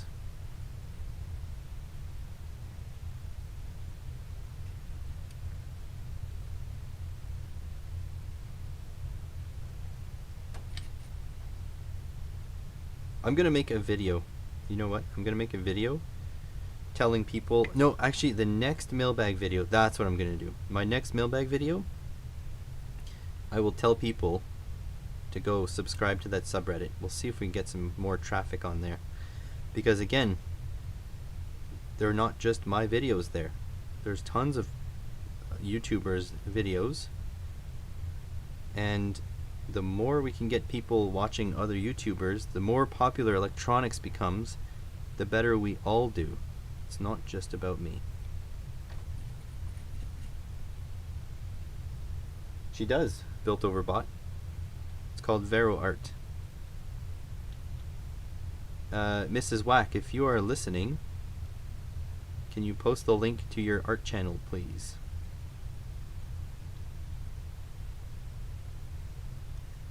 She has moderator privileges. It's just she doesn't want to promote herself. That's fine. Like, none of us really do. If you guys notice on the podcast, I pretty aggressively promote my guests. It's because they don't often want to. She's probably not listening. Here, let me post it.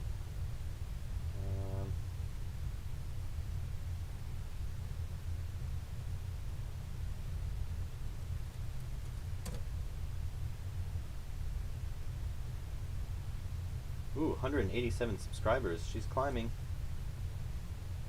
There we go. Subscribe to this one.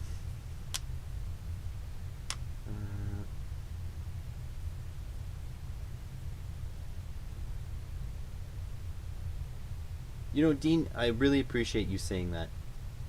I'm, oh, yeah, and that other link, that's her gaming, the one that Adam posted, that's her gaming YouTube channel. I'm really glad to hear that people are liking the podcast. I was afraid that it would be not so good, but it seems like the response is very positive. I do take negative feedback too, so if you got stuff that needs to improve, I need to know. I know I need to get better at being a host. So I completely get that. That's completely valid. I try to make my guests as comfortable as possible, but it's not always easy. Like, they're nervous, and you know, like, as YouTubers, we don't really interact with one another a lot. It's more like, you know, I guess it's hard. It's hard talking about yourself. It really is.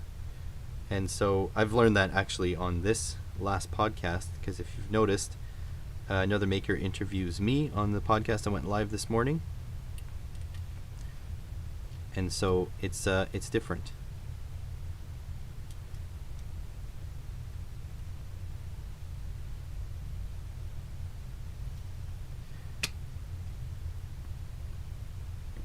Another Maker's podcast. You mean his episode that just went live this morning or yesterday? Or do you mean like his own podcast? Because I've been telling him he should make his own, but I don't know if he's going to.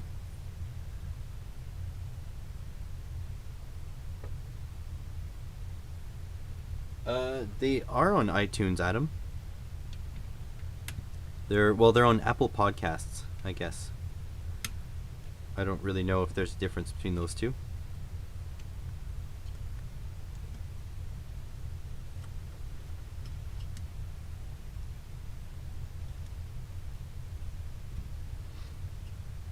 I don't think there's a lot of narcissists in our community, but there might be. I mean, what do I know?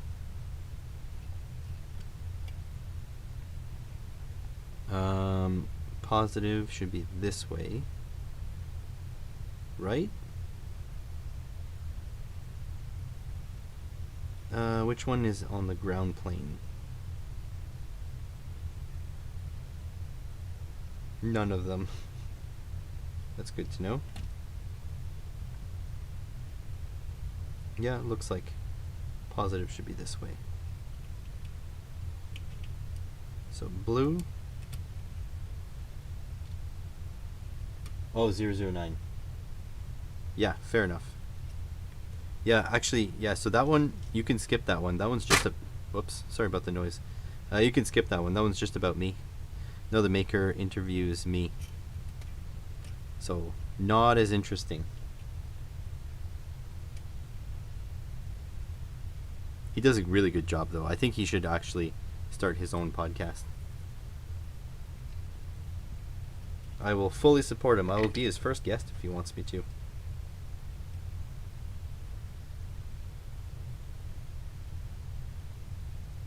I have to say, though, the podcast is quite daunting to edit. It's daunting to set up. It's daunting to ask people to be on because I have nothing to offer them. So basically, everybody that's coming onto the podcast has nothing to gain because I have like what, couple thousand subscribers, and like they're usually bigger channels than I am or better channels than I am. So yeah, it's very hard for me to reach out and be like, hey, come on to my podcast. But they're all fantastic people, which is great.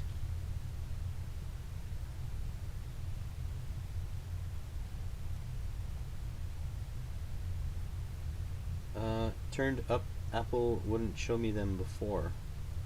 Can somebody check actually? Because I don't have an Apple account to check. It says like my basically my I had to make an account, like a podcast account, to go to put my podcast on iTunes or Apple Podcasts.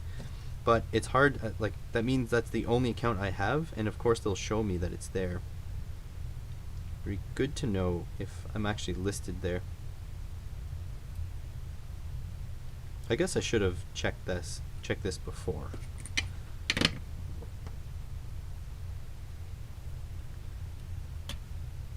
Also, if you guys want different podcasts to listen to, there's the EEV blog has the Amp Hour, good podcast. I think there's a Maker Cast, but I don't know if they're on the services like Apple or whatever. I don't know if I'm doing this right actually.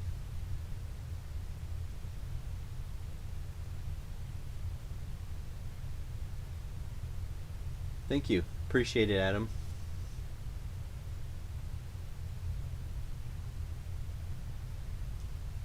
Let's see. Just gonna go on IC station just to make sure these LEDs aren't supposed to be like facing outwards, because they may have.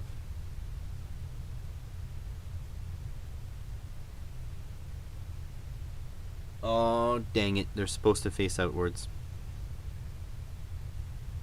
Well then.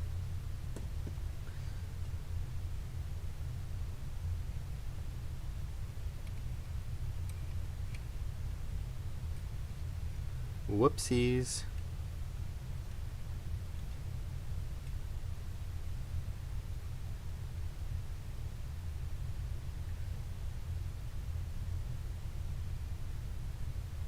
Yeah, I might have to set up a second account just to make sure. How's it going, BWs, by the way? Merry Christmas to everyone here that I haven't wished a Merry Christmas to quite yet. I do have a hard stream limit of another hour because my my family, like my parents' side, they want to do a sort of like a Zoom / Facebook Christmas thing, and that's at 4 p.m. So this is a little bit harder to solder now that they're not flush onto the board. But you know what? It doesn't matter. I'll just bend it after. I don't really care. This is gonna look a little bit messy, but that's okay. Hopefully IC Station will still want to work with me after this.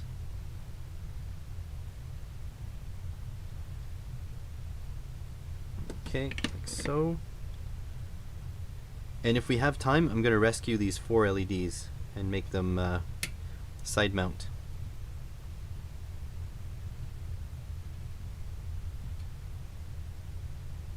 But anyways, I really appreciate you guys listening to the podcasts, and I really appreciate feedback. So if you got real feedback, especially negative feedback, stuff that I need to work on and change, go ahead and let me know.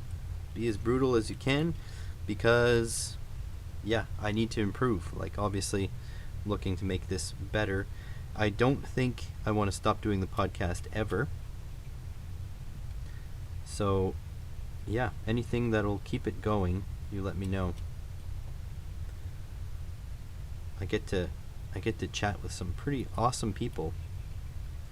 And obviously the more awesome the podcast is to outsiders, the more people will want to come on it. Might end up getting sponsors for it as well. We'll have to see. It's going to be a tough sell because the amount of labor involved in the podcast is a lot.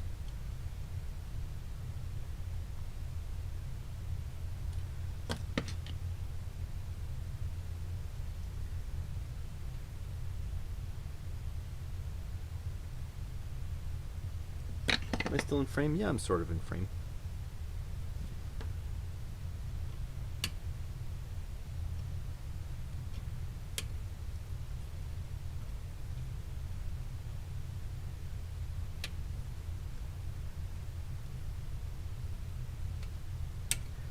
There we go.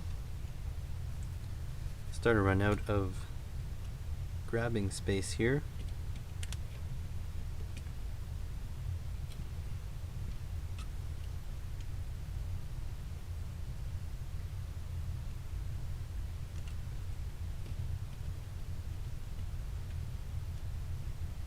Okay, yellow. So I really appreciate when they write down information on the silk screen. It's pretty good.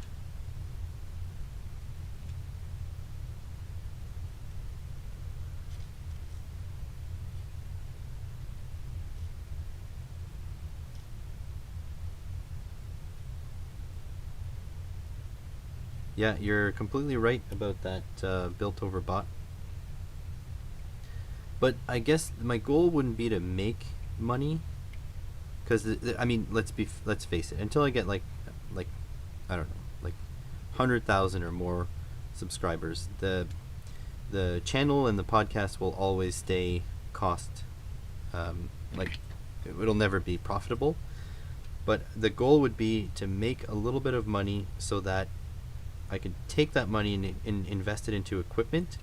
I think my ideal would be to get a couple of Pelican cases and a couple of full recording setups, like a Zoom H4n, wall wart, and a mic, a stand, all this kind of stuff, and send it out to my guests so we get good audio quality without having to be in the same room. I think that would be my ideal, because I've noticed that the audio quality, especially on my end actually, is pretty bad.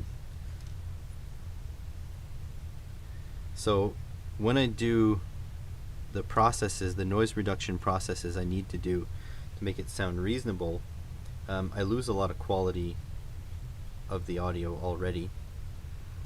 And so, yeah, the point would be to have some funding so that I can send out kits to the guests so that they don't have to worry about their end, because not all of the people that I have on are creators, so they don't all have, audio gear.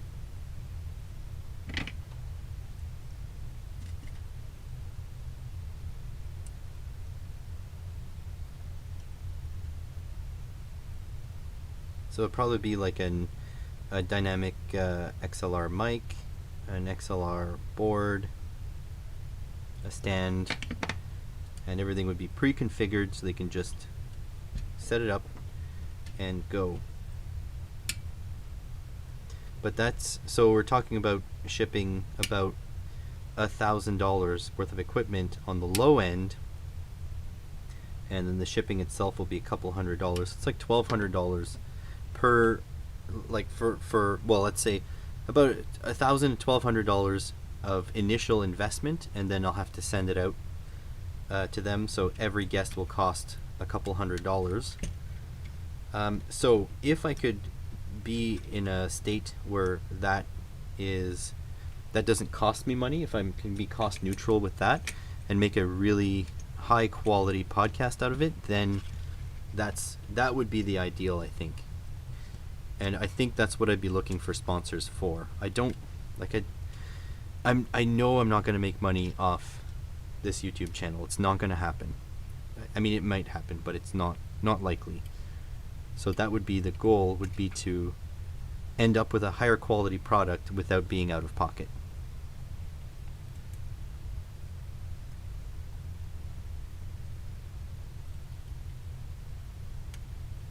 I've contacted some big players to see if they can send me some gear, but it's like you don't get an answer from these people, because like 5,000, I don't know how many subscribers I have, 5,000-ish subscriber YouTube channel, that's a blip, right?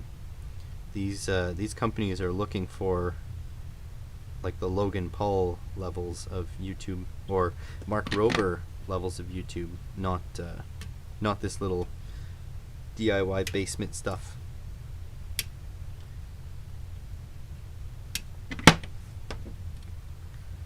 There we go. Yellow.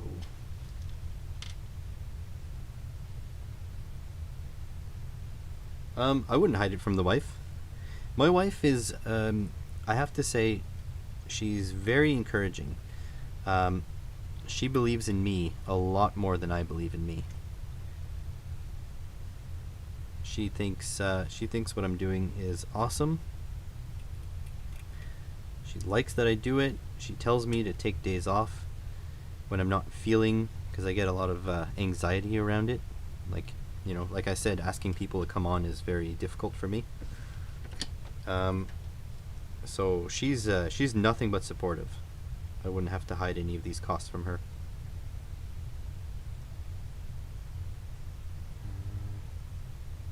Almost at 7K. Yeah, okay.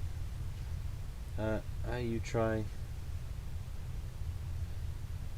If you try M5 stack, drop my name into the conversation as a recommendee.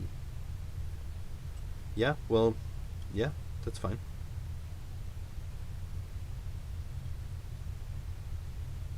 If I remember, though, that's the thing. Don't take it personally if I don't remember. Usually when I'm making videos on things that I'm just learning, I'm under quite a bit of pressure to get it right. Mostly it's pressure from myself. But, I mean, I see you here often enough. Like, should be easy enough to remember. Okay, like so.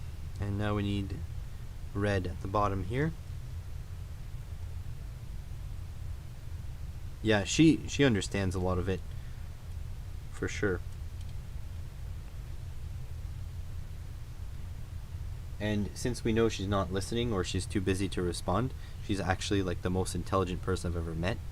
So that also happens to be a good thing.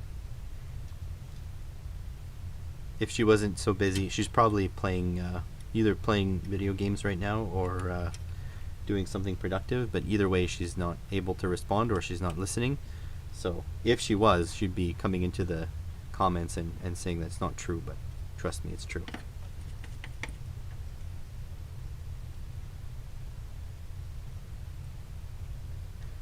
Man, I love soldering. If these are the best kinds of videos. I think the kit build videos are the videos I miss the most. But I mean, I think I've done almost all the affordable kits already. Now it's all just expensive stuff.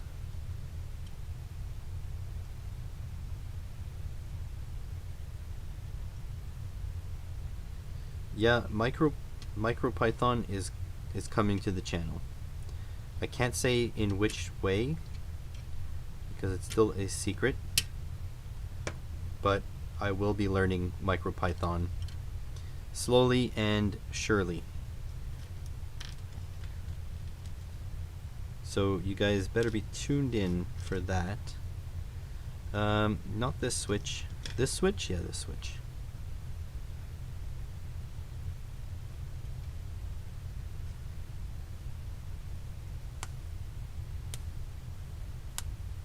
I don't have any unleaded solder, so I wouldn't know the difference. Actually, that's not true. I do have unleaded solder.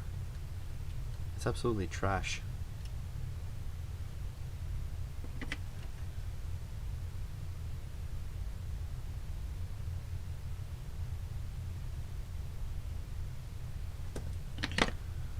Okay, I'm going to take this off before it melts.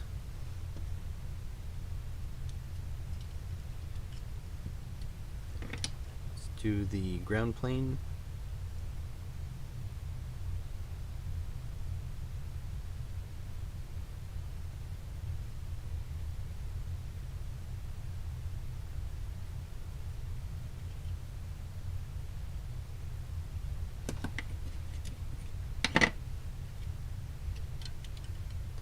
But yeah, MicroPython is going to be pretty cool. I've been interested in learning MicroPython. Good. Good. Actually, the more people that are excited, the more it gets me excited. So that's always a good thing. This board I think is completed. Yeah, it looks completed. I might just, what is it? 215? Yeah, I'm going to rescue these LEDs right now.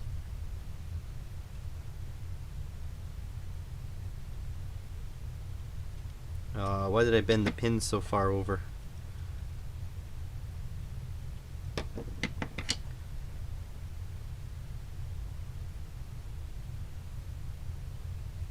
Get out. Ouch. That's getting hot. ESP32 is the... You know, I don't have any 8266s. Embarrassingly, I haven't even noticed until very recently. I don't have any 8266s. I thought I did. Turns out I was wrong. I don't know if I can rescue these guys. I might have to actually suck the solder out.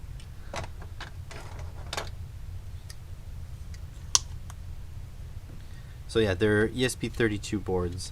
They're coming in the mail, but they're special boards. A not so nice surprise yesterday. Little antifreeze leak. Uh-oh. What kind of car?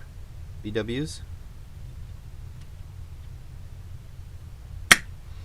I can help advise you, I guess. I wish I could do it for you, but I'm kind of far away.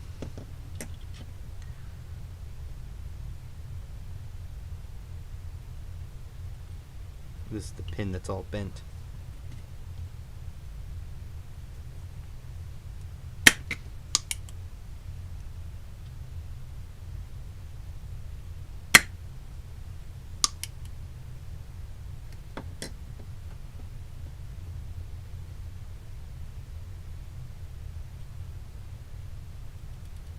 Get out. Wow, this is... I don't think these LEDs can be rescued.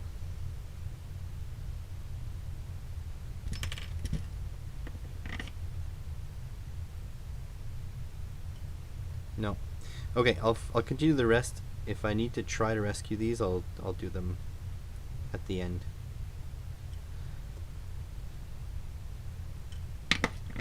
All right. on to the next one.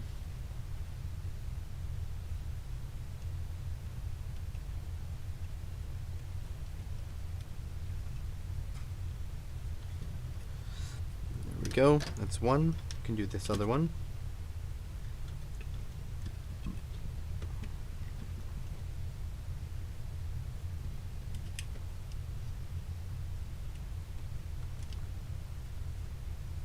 I hope it's not something like a head gasket. Those are kind of a pain in the butt. But if it's just like a coolant clamp or a housing, it could be really inexpensive to fix. Probably something you could do by crawling underneath.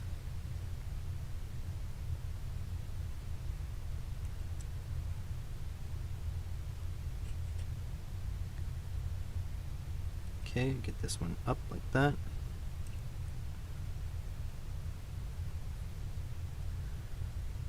Red, blue.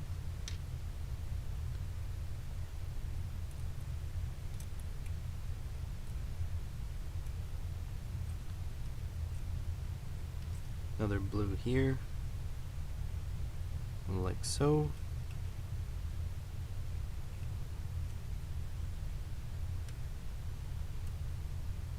Grand Prix. No, the Grand Prix is probably fine. Is that a 4-cylinder or a 6-cylinder? I think it's a V6. It'd be the 3.2 probably. Coolant. Hopefully not head gaskets. They have quite a few clamps there. Just take a look at all the clamps. Where's the leak? Towards the front or towards the back of the engine bay?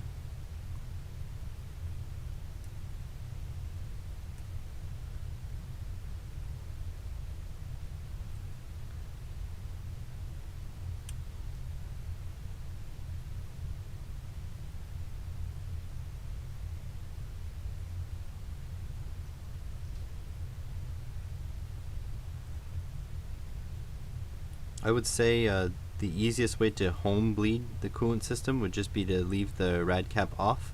Keep topping it off when you see it's empty. Turn the heat on in the car, but not the fan.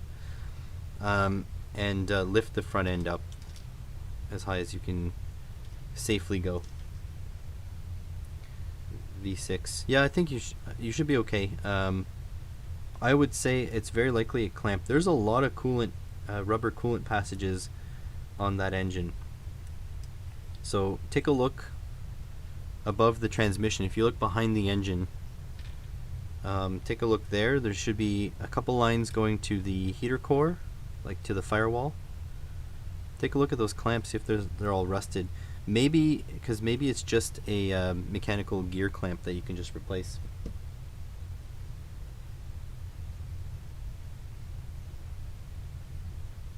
Not VA6 though. Not sure what that means.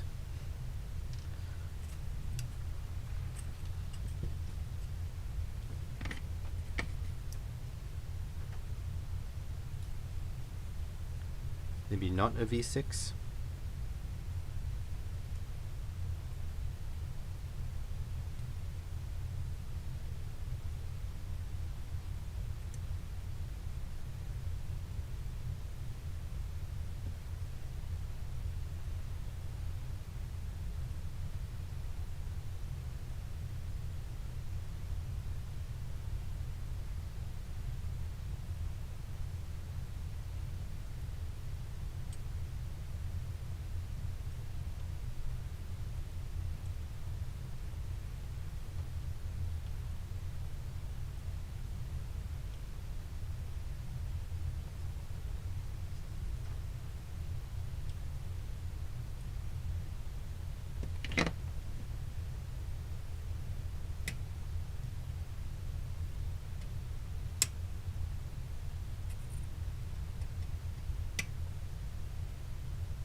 Yeah, I would say just take a look, because the most likely is a rubber hose cracking, getting old. An 06, don't forget it's a 15-year-old car now at this point.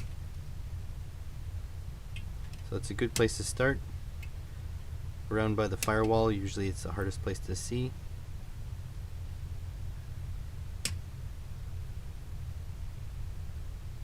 Oh yeah, it's a V for sure. If it's a 6-cylinder, it's a V.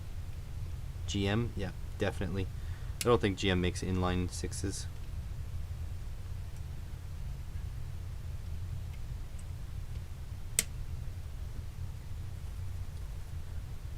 Okay, very nice. Blue, yellow, and red.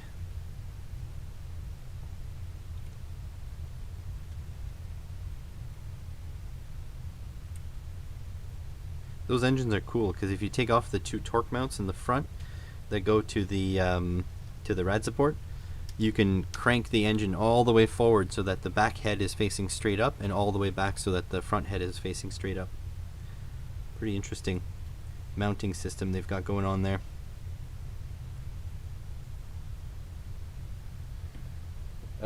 Yeah, I think BMW still has lots of inline 6s.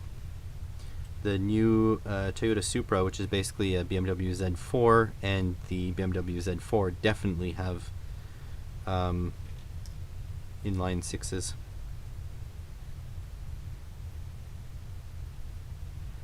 Merci, Électronique Passion.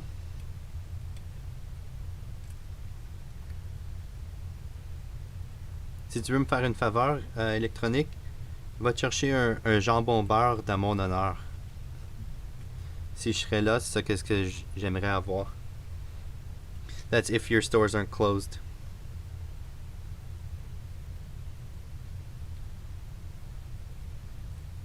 I drive a straight 5.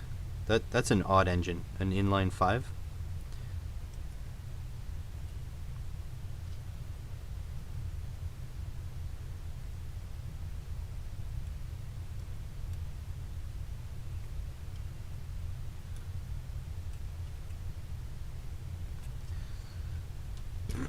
Here we go.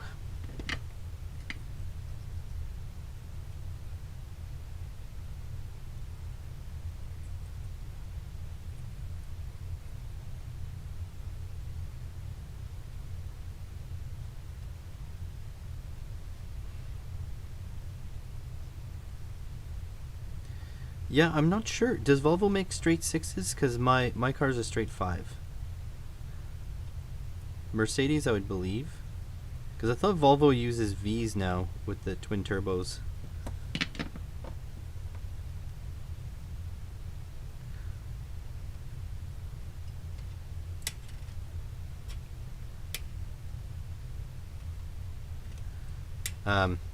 Electronic Passion and I are just discussing a butter and ham sandwich. It's a French classic, and I make them at home now. But I would love to visit France and have one right from there.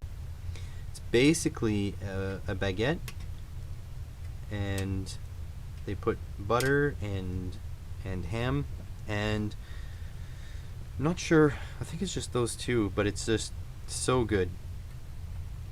I have a European deli not that far from my house. I guess it's kind of a distance, a little bit out of the way, but I go there and I pick up some European ham and make myself those sandwiches. Oh, il est trop tard.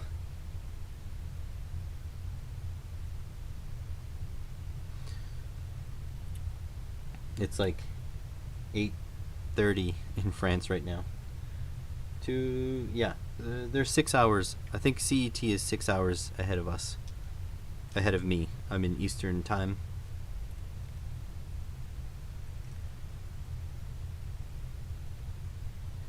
Uh, 12.8 liter straight 6. Yeah, that's diesels, huh? Talking about diesels. Big those are big truck engines. Like transport engines. That's one thing I've never gotten into. Here in Ontario, you need a separate license for heavy mechanicking. And yeah. Be nice to get my license for heavy mechanicking, but you can't actually just get it. You need to go work in a heavy shop.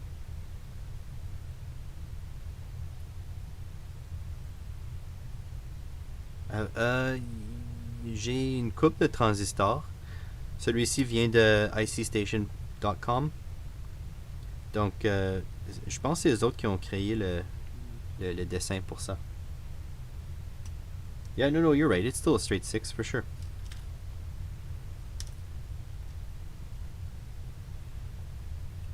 Just when you're working on diesels and I guess new direct inject engines, don't look for fuel leaks with your fingers, because the high pressure fuel, if it comes out in a point, like just there's a tiny pinhole, you can actually it works like a water jet. It'll slice your fingers off.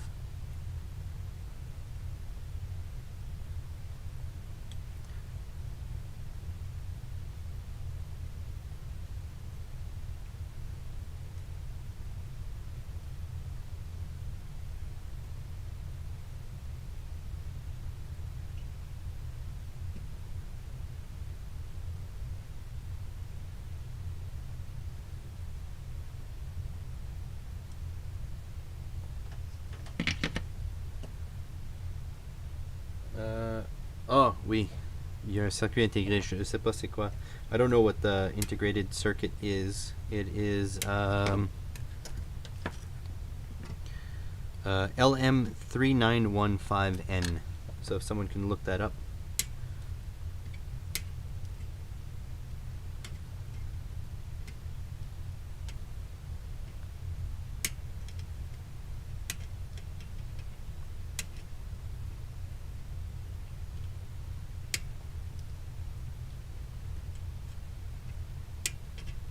I think I might make a ham and butter sandwich on a video and see what you guys think. If you guys think snacks don't belong here, then I'll just make a second channel for it. There we go. Done. And these two should slide in together like so. Look at that. It's almost like it's made for it. I have to rescue these LEDs, but I don't know if they'll come out. We'll see. We'll see. Either way, I'll just, I'll face it like this so you guys think everything's perfect. Alright, I got the base to do now. Let's open this up a little bit. Let's do the edge on like so. Nothing there. There's something there, but I guess I can move that if need be. Give it a good squeeze. Dual comparator. Interesting.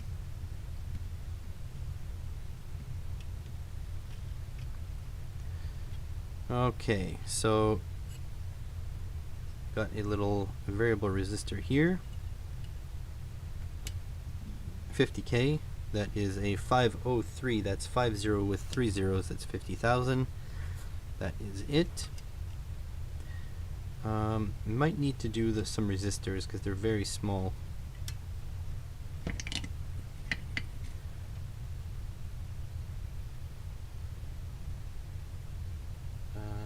YouTube just crashed. Everything seems fine on my end.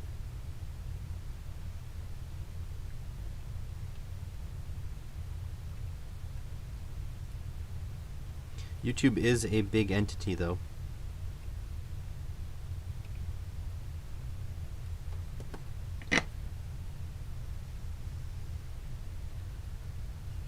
Okay, so that is done.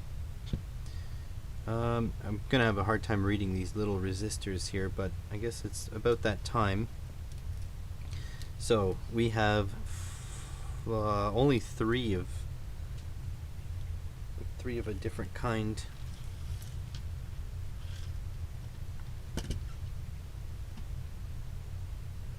Okay, so what do we have here?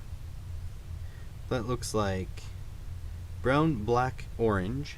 Brown, black is 1 0, and orange is 0 0. So 1 0 0 0 0. That's 10K. I see 10K there.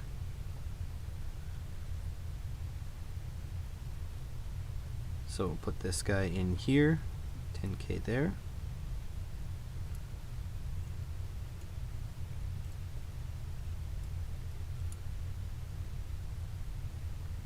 Oh, is that 1K? That's 1K. Whoops, 10K is here.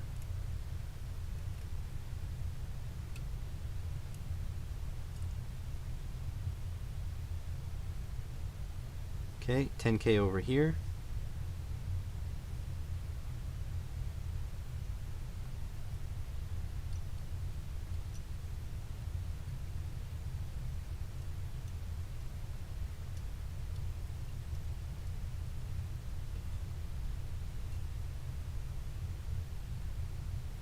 And that's 100K, 1K, 10K over here.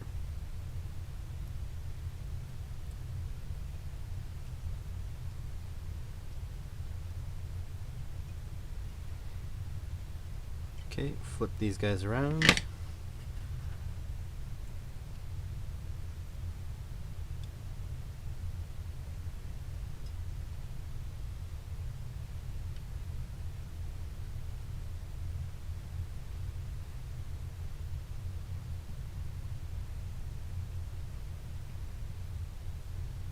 There we go.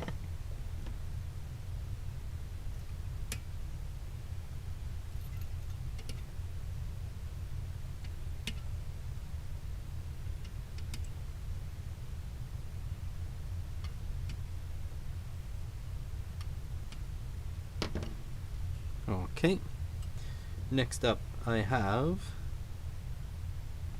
green, purple, red.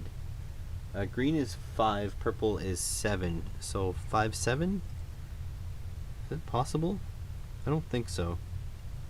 Maybe it's green, brown, which would be 5, 0, and then red would be 0, 0, so this would be 5K. Is it possible this is 5K? 1 meg, 100K, 100K, 1K, 1K.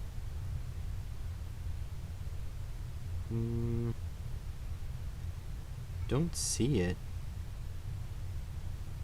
1 meg. Yeah, maybe not. I'm starting to get worried. There's 2 1Ks here. Let's see. This is brown, black, yellow. So brown, black is 10 with... This is 100K. This has 4 zeros after it.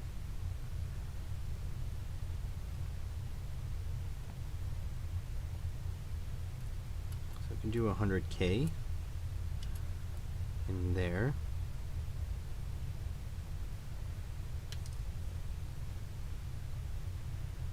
$100K in there.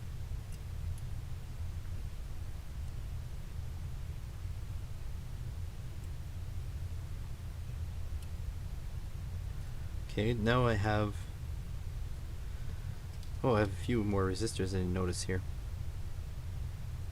I don't see anything with 5 though. Green is 5, isn't it? I think it's 5.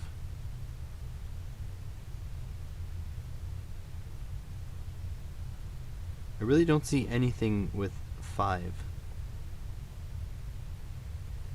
Unless it's red the other way, but then it's silver. Silver would be 8. And red would be 2. So 8, 2? Don't see anything like that either.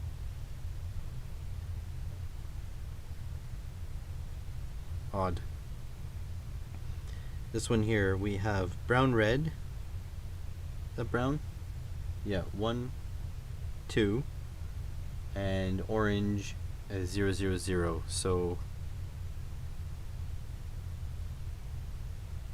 1, 2. So 12K. I'm not seeing, like, am I missing something? I see 1K, 1K, and 1 meg. Did I miss resistors on these boards? Oh yeah, 5K, 1, 12K. Wow, that's why. Okay, I'll go back to these. So right now I need 1 meg on both. So that must be 1 meg. Brown, black, and then red 0, 0. That's 1K.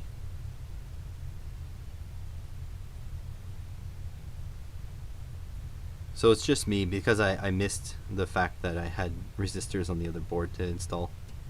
Whoopsies. So when I said they were done, it wasn't actually done.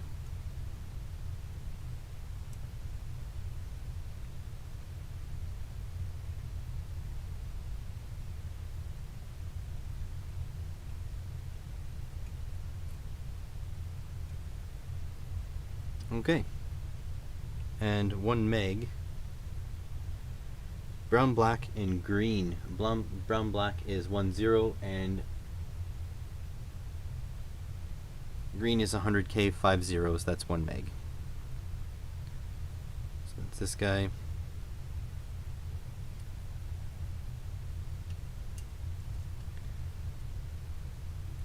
There we go, like so.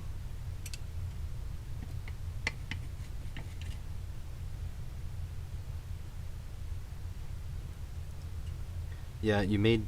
There's a name for that, isn't there?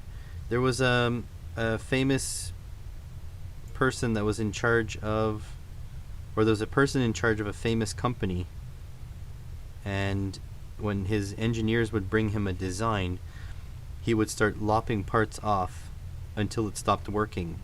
But all the parts that it would still work without, he would just remove from the design.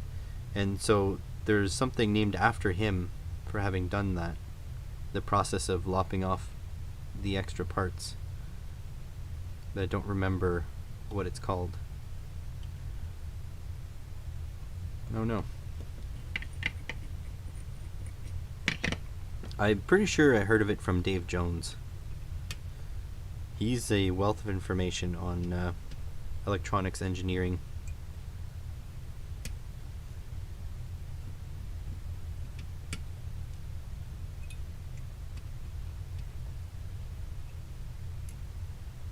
I think it was. There's also a story about Steve Jobs when his engineers brought him the first prototype for the first iPod. He put it into a fish tank. He dumped it into a fish tank, and bubbles came out. And so he said, "Obviously, there's empty space. You guys need to go back to the drawing board." No, we got one resistor that's up. I have a cheat sheet over on that side. So I don't remember the things by heart. I don't think it's necessary, you know? If it's not necessary, it's not necessary. It is what it is. Is there a cutout here? No, there's no cutout.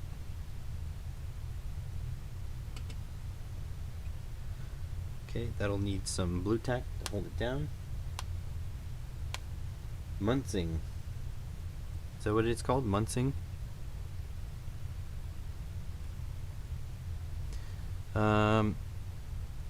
104, 104, 104 are the capacitor values. 104 being, I think it's 0.1 nano or 0.1 micro. I need to get a cheat sheet for the number codes on these guys. These small value capacitors, they're not easy for me to read.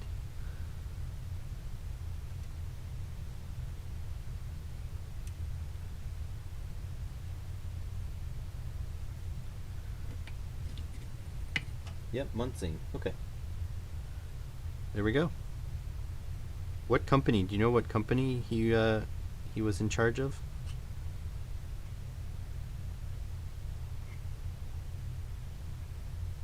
It was a big company, something that, like a household name, basically.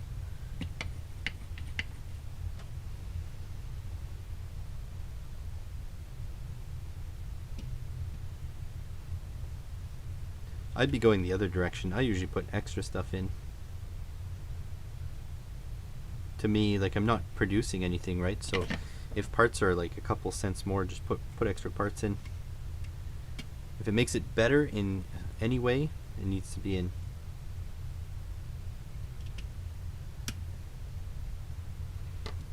Okay, there we go. Take this guy off. Got a audio jack here. got 2 audio jacks. That's audio out. Oh, it's like an audio pass through. That's interesting. Oh, Lear. Does that mean he was pulling parts off of Learjets?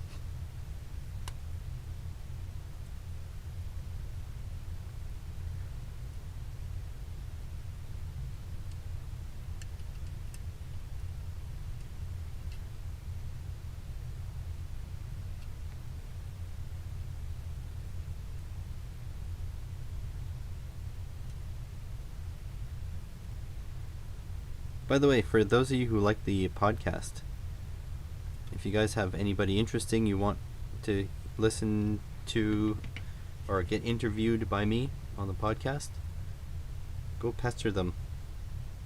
Because I have very little sway in getting people to agree to the podcast.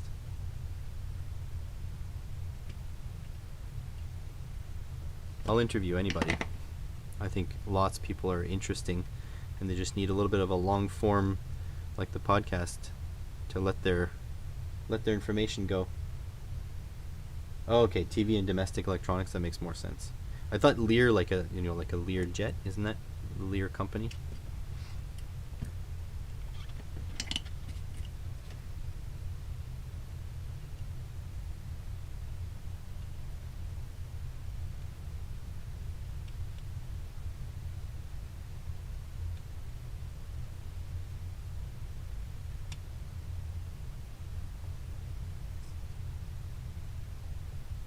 Sion, Brian, and Butterlooney. I think it's Bitlooney.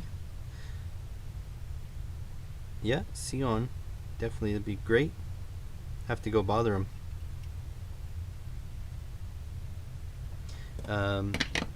Brian and Bitlooney. I think I have an in to Bitlooney and Brian. I just have to go pester them. Don't forget, it's a lot of time investment, right? Because it takes... They have to sit down with me for a couple hours.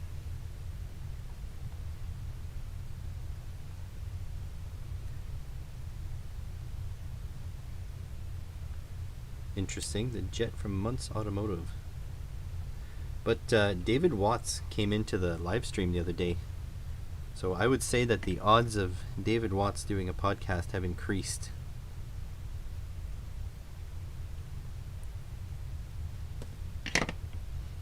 There we go, soldered that one up from the top.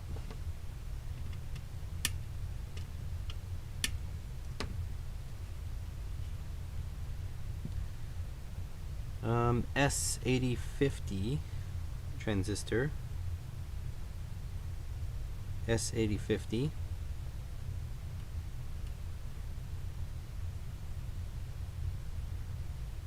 Oh, I see. That's a joke that he makes. Then that's fine.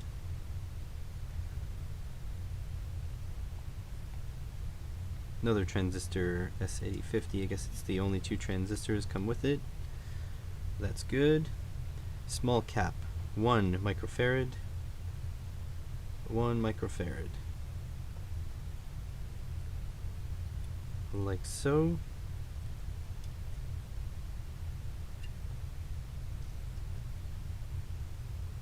I'm working on that crew.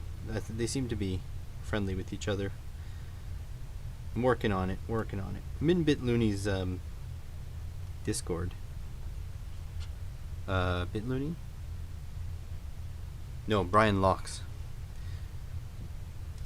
104 cap over here.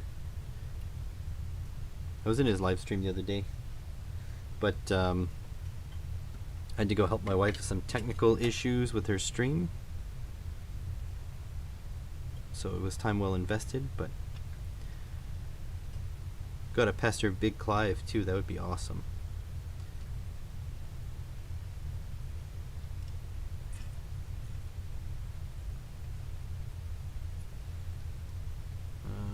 Transistor. Oh, starting to be able to not see what I'm doing here. My eyes are starting to cross.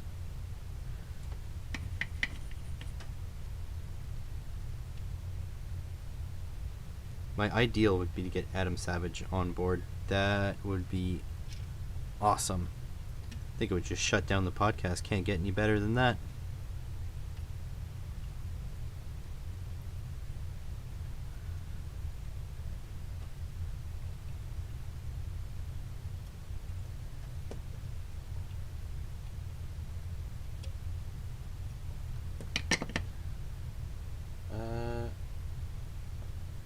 Steven the Robot.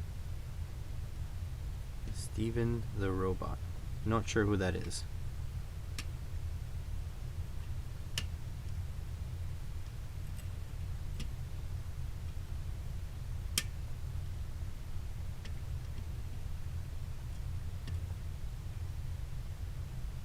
I have an interesting channel for you guys to go subscribe to.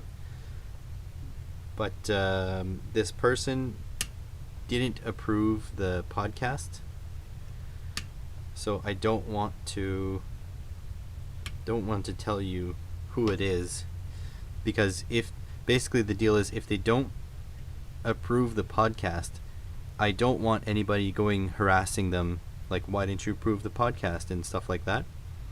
So when the podcast goes live with this person, you have to go subscribe to their channel.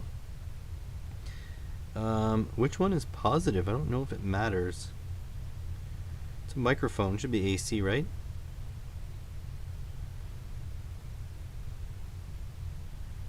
Oh, it only fits one way, so in it goes.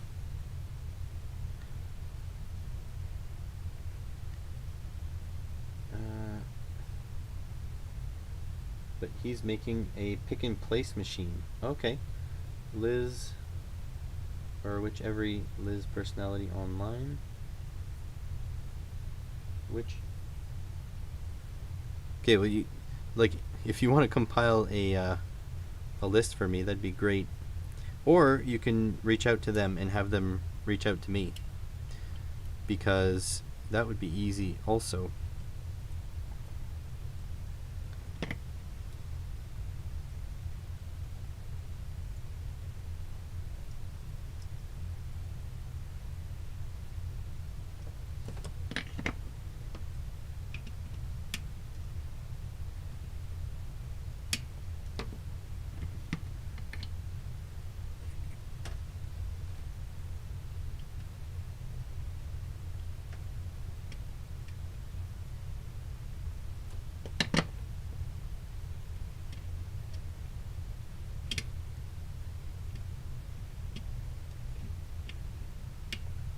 There we go.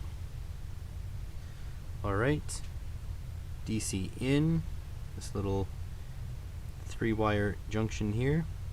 We're almost done. And we're almost out of time. Check continuity with the shell. Oh, yeah. Well, it only fit one way, so... And we're almost out of time, so, you know, YOLO.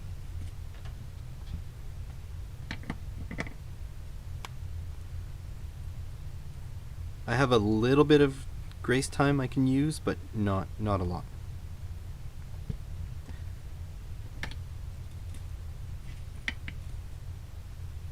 Problem with pick and place machines is orienting the parts with the camera. Yeah, but I think machine vision is getting better and better, so the future is looking brighter for that.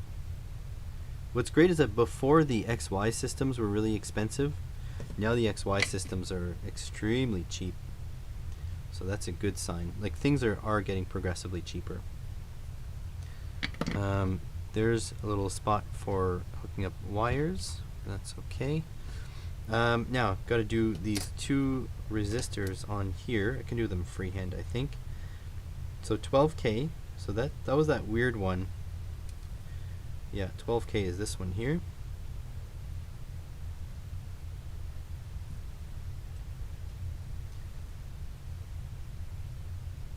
Yeah, I think if you go into Unexpected Makers channel, Sion, he has a lot of experience with pick and place machines and why the cheapest machine might not be the best idea. He's had quite the saga. He makes his own products. He is a cool guy.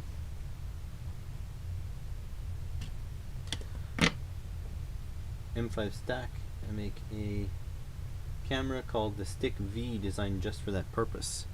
There we go.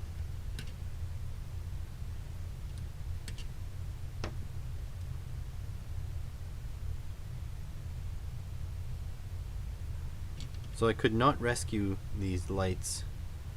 Do I have 2 blues and 2 yellows? I have 2 yellows. Do I have another blue? I have another blue.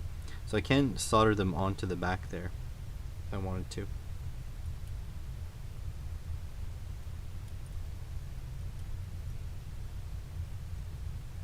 But I said if we had time, and it doesn't look like we're gonna have time. Hey Kuta. Happy holidays, Merry Christmas, Happy Hanukkah, Happy Kwanzaa. Don't know all the holidays that we have here, but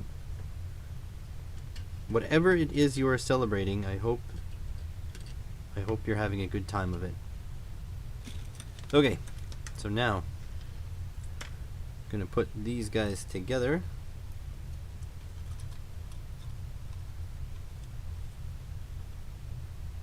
These 2 arrows need to line up, so like so. There we go, those 2 arrows. And then we're gonna jam this in here with this corner here, because that's where the arrows are. Like so.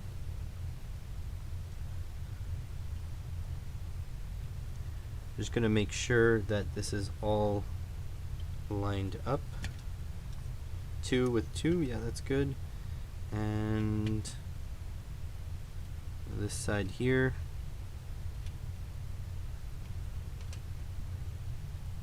Yeah, it seems about right.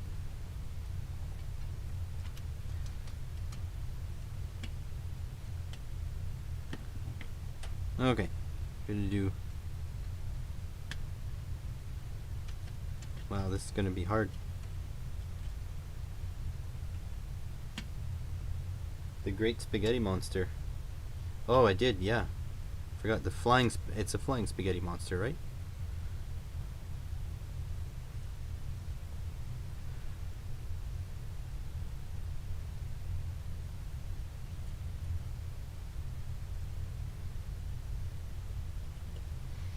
Okay, let's see if I can straighten this out.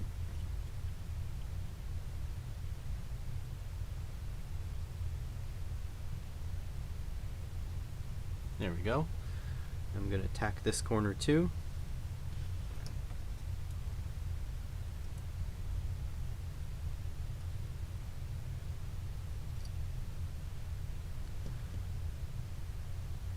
There we go. I'm going to flip this over, solder from the bottom. Or can I? Might just need to go into the corners.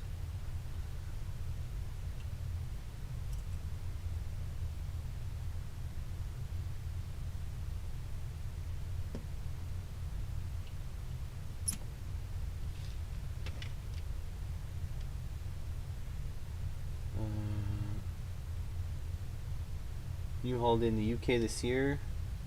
Yes, yeah, buzz off. Yeah. Yeah, I agree. There was a lot of things wrong with 2020.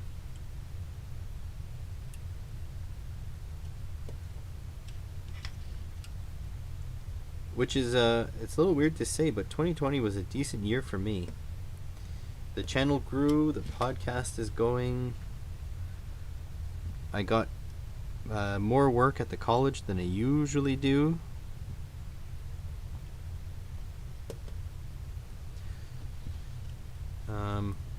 Yeah, I think there are definitely some downsides to 2020, but for me it's been okay. I've been surviving.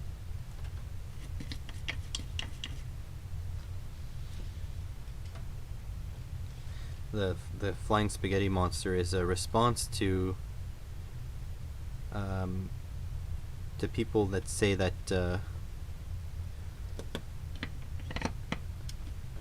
that you can't prove that God doesn't exist,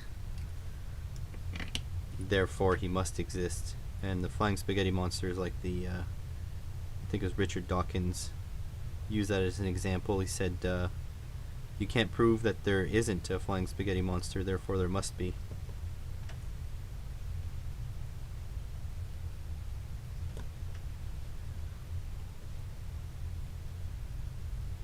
Get a nice fillet in there.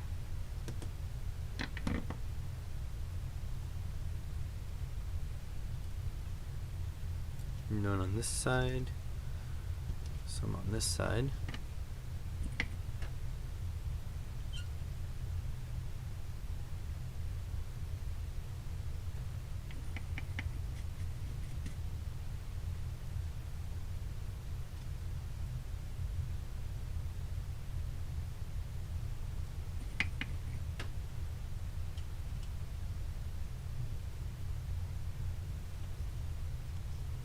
This is a pretty neat kit, I have to say. IC Station did a good job. If it wasn't for me messing up the LEDs at the end there.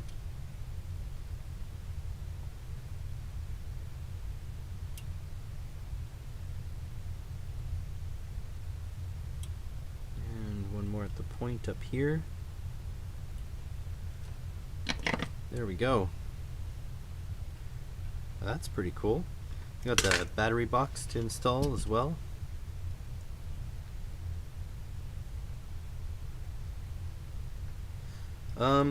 You know, we don't even need to install the battery box. We can just skip that. Do I have any other parts here? No, not really. Got some screws for the battery box.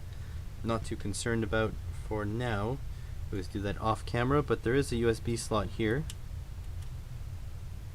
So let's see if we can plug it into USB and have this work, because it is now 3 o'clock and it's almost the Christmas reunion, Christmas meeting, or whatever you want to call it. Alright, here goes nothing. Kind of looks shitty for you guys. I'll put it like this so you guys can see it better. There we go. Oh, it did something. It's supposed to be off.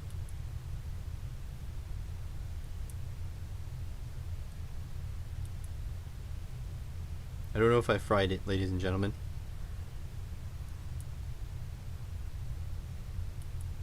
Maybe there's, hold on, there's a switch here.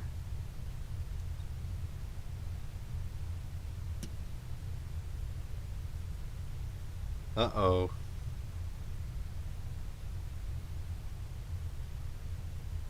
On is pushed down. That's on. Is it sound sensitive? No, there's a setting for it. Okay.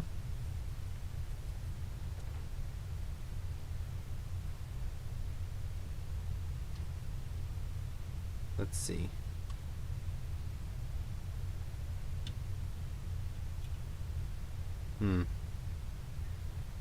I have an online family gathering for Christmas.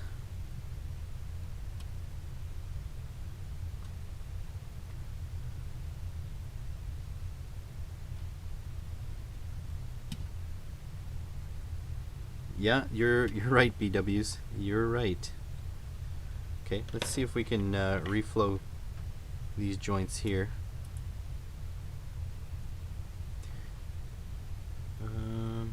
This one, there might have been one shorting out up here. No shorts there.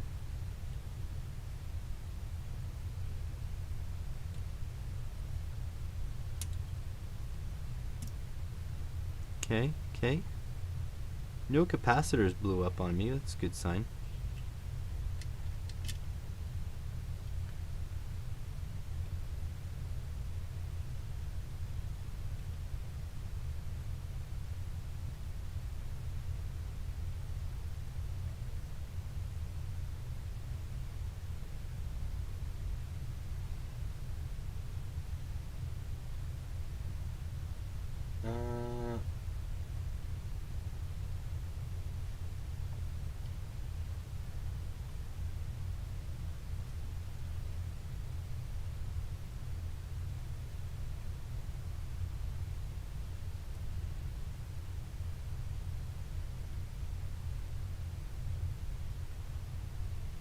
No. Should burst to life as soon as I solder the proper thing. Don't see any shorts. Is this? Yeah, this capacitor is soldered. Okay, let's heat these corners.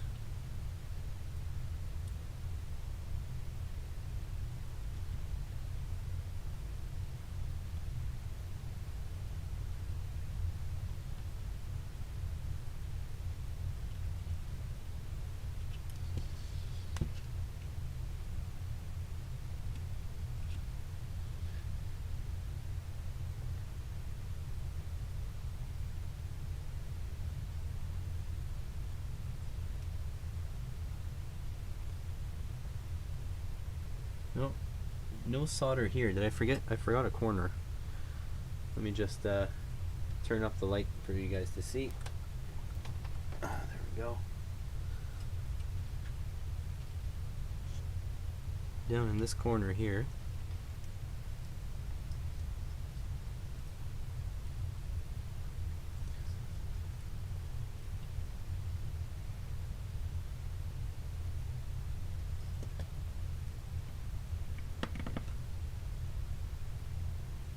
Still not on.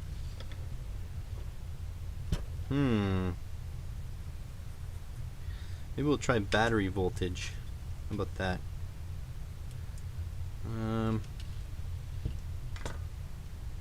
Because it could be the USB lead. It's garbage. I mean, it's happened. Let's go through here and into the positive.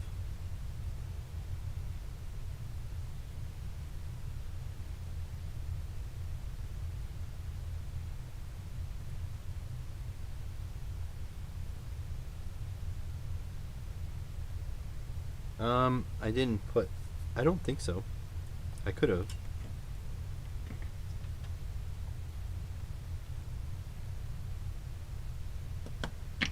Go, this guy goes in here as well.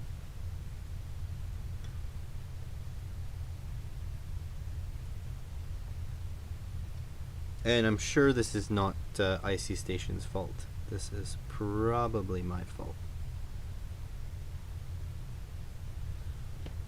There we go.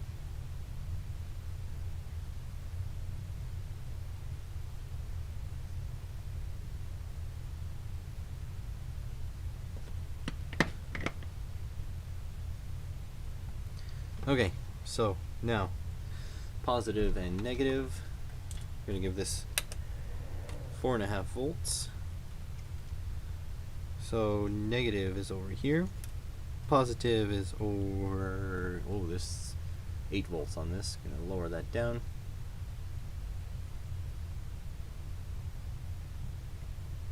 Oh.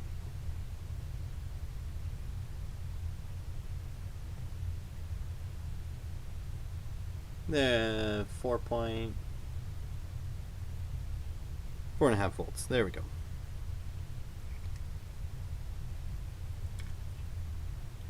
Are you working now? No, you are not. Okay, transistor is facing the right way. Capacitor is facing the right way. Diode's facing the right way.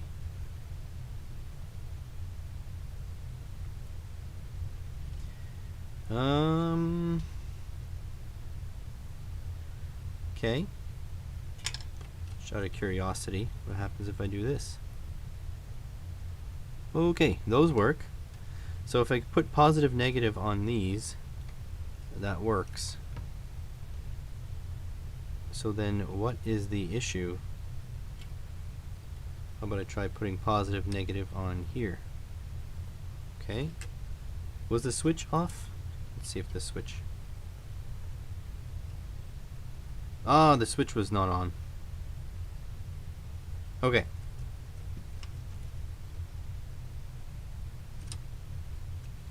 Like this and like this.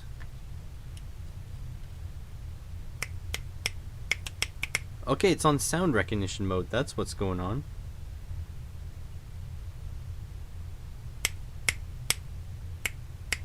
See them light?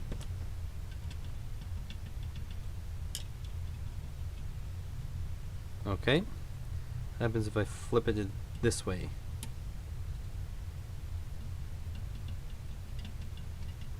That's what's going on here. This side is not working though. This side's not working.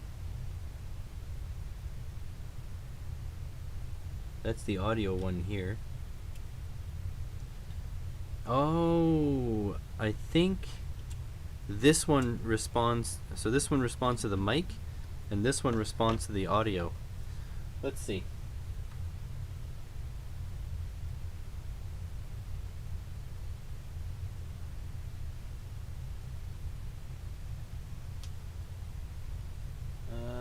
Audio cable.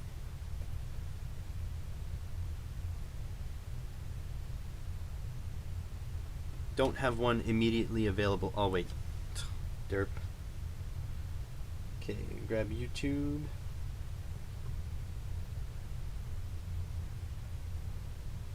Sorry, Adam, no magic smoke today. Well, it's not, day's not over, but it's almost over. Alright, just gonna plug this in, audio in over here.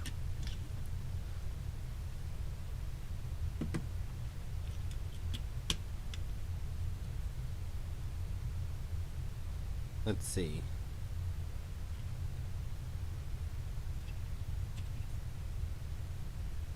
So it's on max volume. Doesn't seem to be working.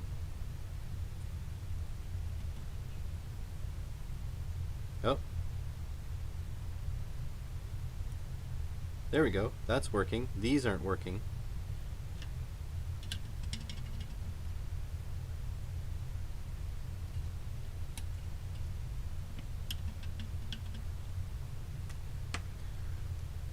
I don't know.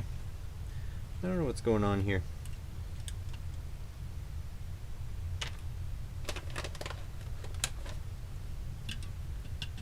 So these are working, but these are not.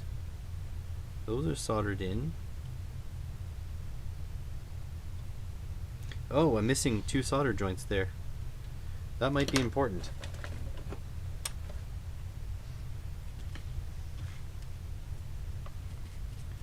Well, I mean, magic smoke might happen, but just, you know, not right now. Oh boy. Look at, I'm conducting current here. That one and that one all the way down there.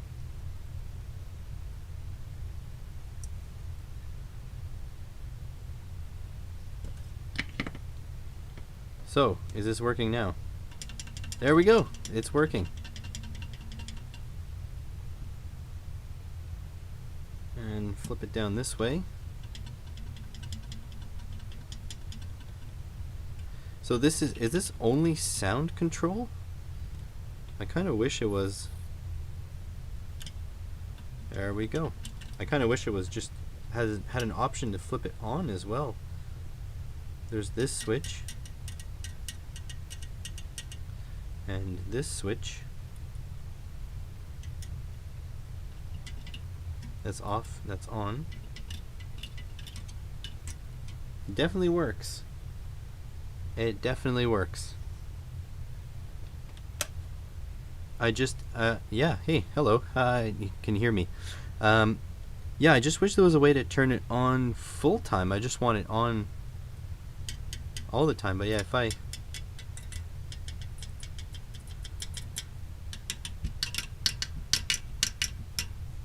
There we go. Well, the kit is now finished. So I want to wish you guys all a Merry Christmas and a Happy Holidays, and I really wish I can see you guys all in the comments section in the not too distant future on the next videos that are coming up. I have one filmed already, just needs to be edited. So yeah, I hope to see you guys in the comment section. I'm really glad you guys come to the live streams. Interacting with you guys is my favorite part of YouTubing. And so I hope you guys have a safe and wonderful time, and I will see you guys in the comments section. Have a really nice rest of the day, everyone, and Merry Christmas, Happy Holidays again. Have a good one.